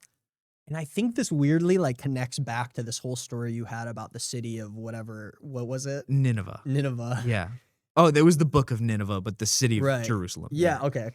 So in like kind of how you talk about the book of Nineveh, and this idea of like, well, we are doing the work. I'm not saying I'm not grateful, but am I not deserving of your love because I did the work? And if I could get like real personal, it's like there's people in my immediate life, like close friends, that are like, oh, like they're getting an inheritance and they're able to buy a house, or like their family members are willing to like chip in on a down payment for a Yes, house, yeah. or like there's just like there's so many blessings around me and I'm not seeing any. Yeah. I'm if I can be honest, I'm struggling with that. I'm not jealous of my friends. I refuse to be jealous of my Yeah. friends. I'm happy for my friends. I'm happy that they've gotten a hand up. Of course. I'm happy that they have people in their life that will I'm not mad at them. I'm not upset at them. But there's this like lingering, like in the air feeling of like, when is it my turn? Yeah. Yeah. That's hard to wrestle with. Yeah. That's really hard to wrestle with. Especially when you feel like what you're doing is uh all for the glory of God, you know? Right. It's like, Like, well, if not this, then what deserves reward and Yeah. praise? yes. Which is like something I can weirdly also relate to with just uh I don't know, with a myriad of things in my life where when you're not able to find the immediate success that you want, like you are going to wrestle with those questions, and it is hard to be someone who can rest easy knowing that like you can still feel love and happiness for the people around you while accepting that circumstances might not be what is ideal to your life right now. Like, how do you like I don't know how to cope with it. I try to every day. But like I don't know how to like I am happy for the people around me. I would never be like mad or jealous, like Right. really, or like blame my friends for success. Right. Yeah. But it's just like what it really boils down to is like help is coming for them from every angle. Yeah. And I am alone. Like that's like and that has been I think in this season of my life that has been the hardest. Yeah. Like I have to, because of my faith, I have to lean on God. I have to know that he's going to provide. Right. But I feel like I'm in like a line waiting to like get a blessing, and like Yeah. I'm seeing all these people and I'm like number 9 million in And you the keep seeing line. people from the line getting pulled Yeah, out. and they're being like walking to the back and they're like, "Wow, look at this thing that I yeah, got." yeah. And I'm looking, I'm like, "Oh my god, my ticket says Yeah. 9 million." It'll be Like me one day, hopefully. that'll you be know? maybe. God, I thought it was. I don't know. I don't know. Yeah. I don't know. I don't have a point with that. It's just an experience I have right now. Yeah, and I mean that experience itself in a frustrating but also maybe hopeful way, that experience itself is what will uh bring you to a place that I guess decides whether or not maybe you are worthy of that. And it also reminds you that like life is not, and I think for any spiritual, like any person that is spiritual or is struggling with that, is like it is a universal experience to understand that like despite your belief or conviction that like our lives um are sort of like hanging in the balance of a greater being, is that at the end of the day, like you said earlier, and it all ties together, is that like we do have free will. And in order Yeah. for that to possibly exist, there needs to be a question of, whether or not good things are going to happen to you, and whether or Yeah. not you're going to have to experience like roadblocks and shit like that feel like it throws everything out of balance. But you have to remember that before all of that, you would have never told yourself that that's the way it was going to go. Yeah. You would never have been like, I'm going to try this and put like, work hard as hell at it for like a month. And yeah, we'll be at the end of this and I'm still going to be a little bit unsure, doubtful, or questioning. Like, of course you don't want that to be the case. You don't want that, or of course you don't want the case to be, I maybe I won't get exactly what I'm hoping for out of this, but it might be redefined in a little bit more of a way that I can maybe understand. Um, And I think to grapple with that balance of like, yes, I do believe there's something greater out there. Um, and I do feel convicted to still spread the word of the gospel and still be this person. Like there is no one who can tell you if that is the right or wrong way to do things. And if anyone does, then you are mistaken. No, like ah, like you are not like no, you're you're so right. and this is something that I've explored a lot, especially in my music and even with my album now, is this theme of um like at the end of the day, nobody is truly here to serve you at your feet and make sure that like your dream goes exactly the way you want it to go. Mhm. Not to say that, yeah, I don't even mean that in like a God is dead sort of like way, but I more mean that in a way of um this world is not is not like not only is it really not about you, but like it is not about your story, your success, or your arc. You are going to come and go and exist. And yes, maybe there is a savior out there who has your best interest at heart, but no one like even that savior is not going to treat you like a baby. Isn't going to treat you like you're incapable. Give me that. Come on, come on, talk We're to listening him. My sister, myself Talk preaching, to baby. him. Damn. Damn. 4 hours into the cast, you know, I'm starting to come up with some, but it's true. Like Yes. one of my, I say this in such a like cringy ass way, but like one of the first song on my album, um, the whole thing the song leads up to is God, what can you do for me? Is the lyric, and it's I need more, I need more, I need more. It's not enough. It's not enough. Yeah. And that applies not only in religion but in anything. Is that nobody is coming to wipe away these issues that you feel like are almost unsolvable. And that is not to be said in a hopeless way. It's to be said that you are the person that is going to do that. Yeah. And it may seem, you know, and this is, you know, maybe this like I don't know where this separates from the religious thing. Not to say that like you're gonna be the one to fix yourself um or that like God or a greater thing isn't there to make sure that you're on your path.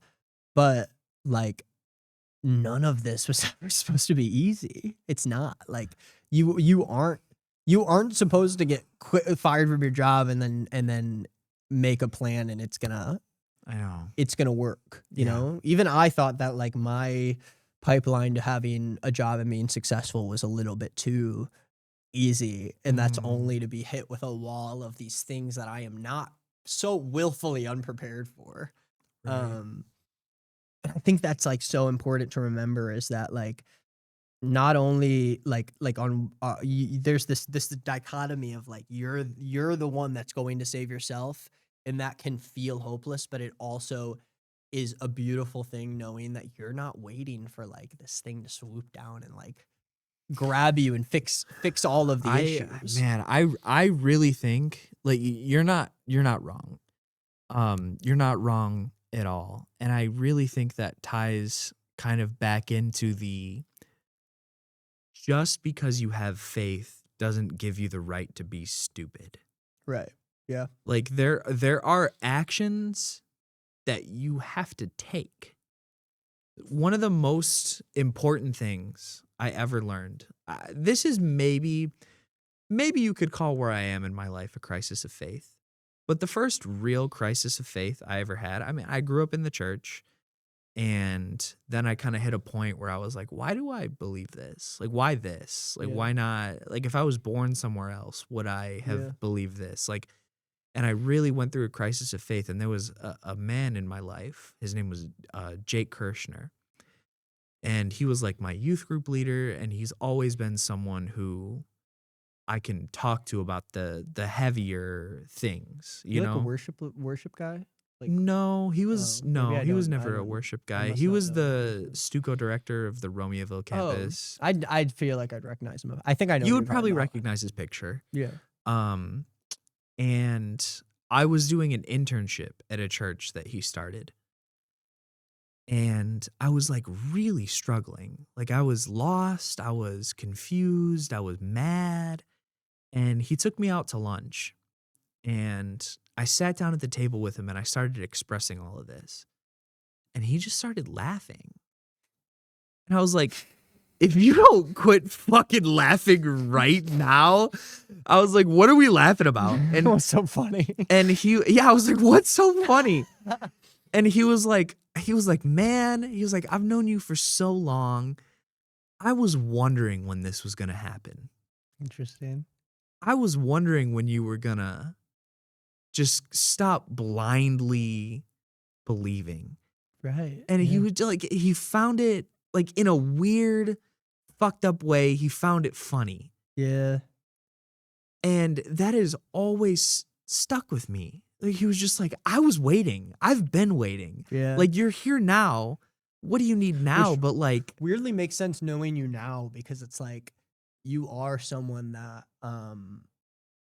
you want to face the questions. You want to face the music, Yeah. like and I can already I don't know. I can feel like I can already see like how an older person could like see that in you and be like, oh yeah, this, of course this was gonna happen. Yeah. yeah, Yeah. this is part of it. Yeah. This is what your journey is. and that has always stuck with me. Just this person that I have respect for and have looked up to, like in the middle of my like genuine, like upset, Yeah, State. your first big like real, like I don't know why I believe this. And how old were you when this happened? 20 maybe, Wow, 19, 20. I thought you were gonna say like 13. No, I think 19 Okay, was so this was is the like- actual answer. So this was 12 years ago. And I remember it. We were just at this Mexican place in like downtown Wheaton. And I was just like, I was kind of pouring my heart out and he just kind of laughed. And like it I don't think it hurt, but I was caught off guard. Yeah. Like I was like, whoa, like why are we laughing? Like like why is this funny? right. And he was like, I've been waiting for this for so long. Like, Yeah. and through the end of it, like he helped me through it. Like he answered every question I had. We sat down and talked. There was many more lunches. Mm-hmm. There was many more moments of vulnerability and, trying to work things out.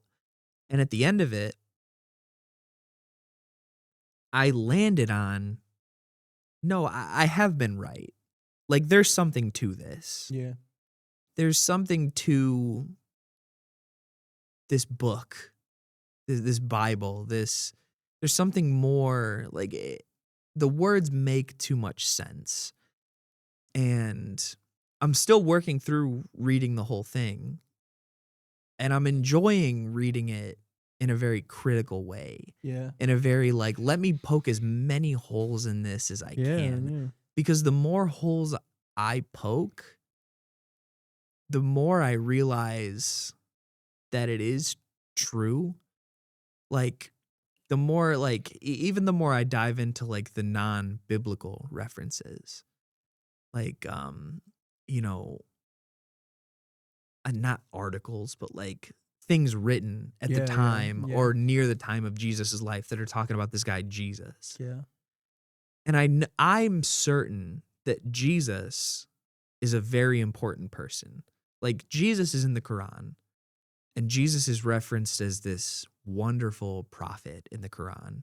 He's not God in the Quran. He's Mhm. not God in the flesh in the Quran, but he's someone important.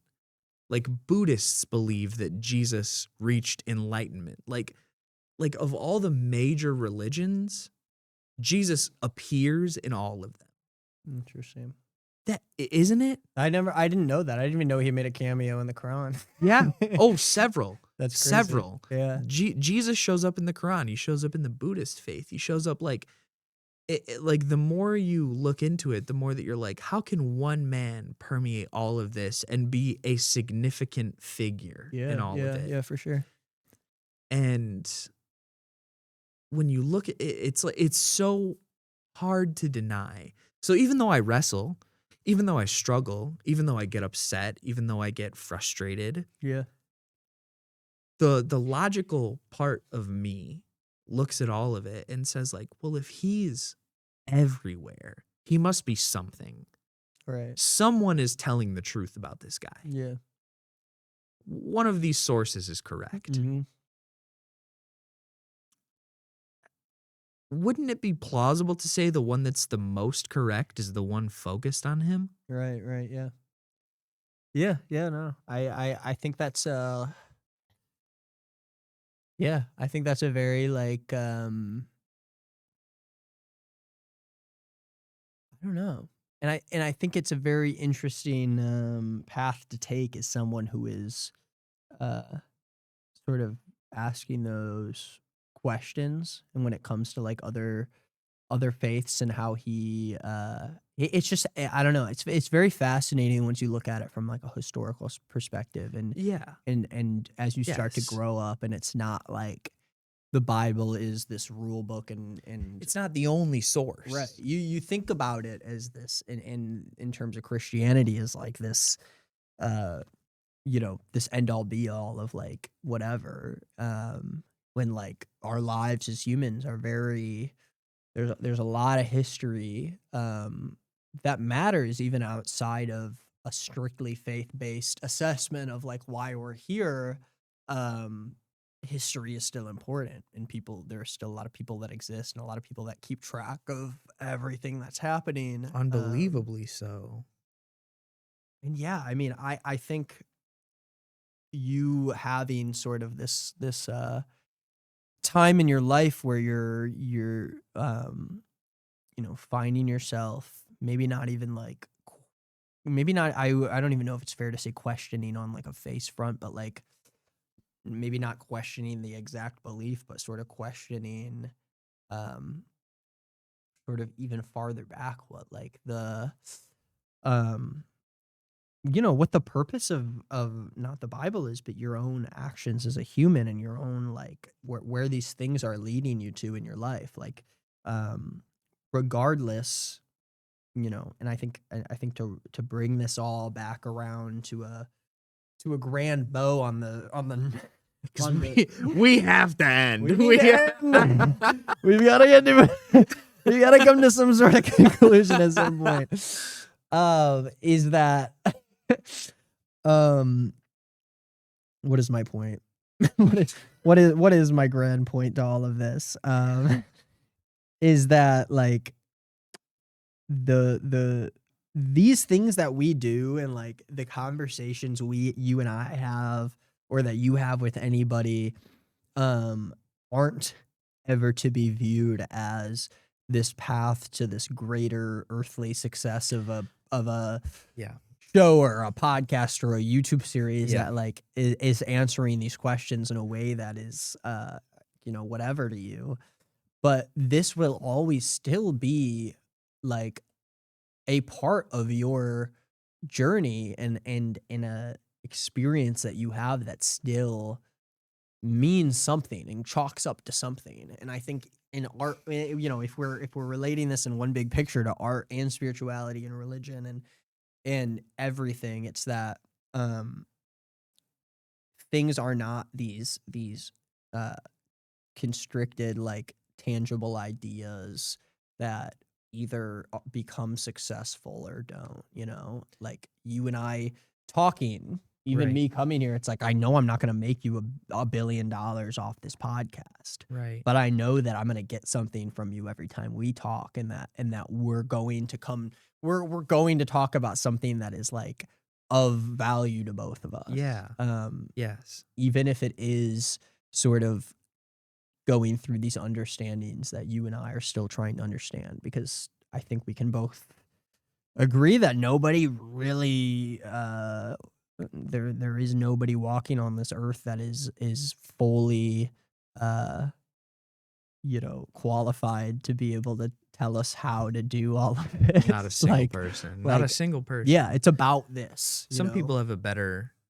Yeah. Yes. Yeah. Yes. It's about the conversation. Yeah. It's about the. Let me try to understand a little bit more through your eyes. Yeah. Let you try to understand a little bit more through mine. And there's so much. I don't know. Not to sound any kind of stupid, but there's a lot of beauty in that, and Yeah. it's missing today. And maybe I'm trying to capture some of that with what I'm doing. Yeah. Maybe I will. Maybe people see it. Maybe they won't. I don't know. I don't Yeah. know.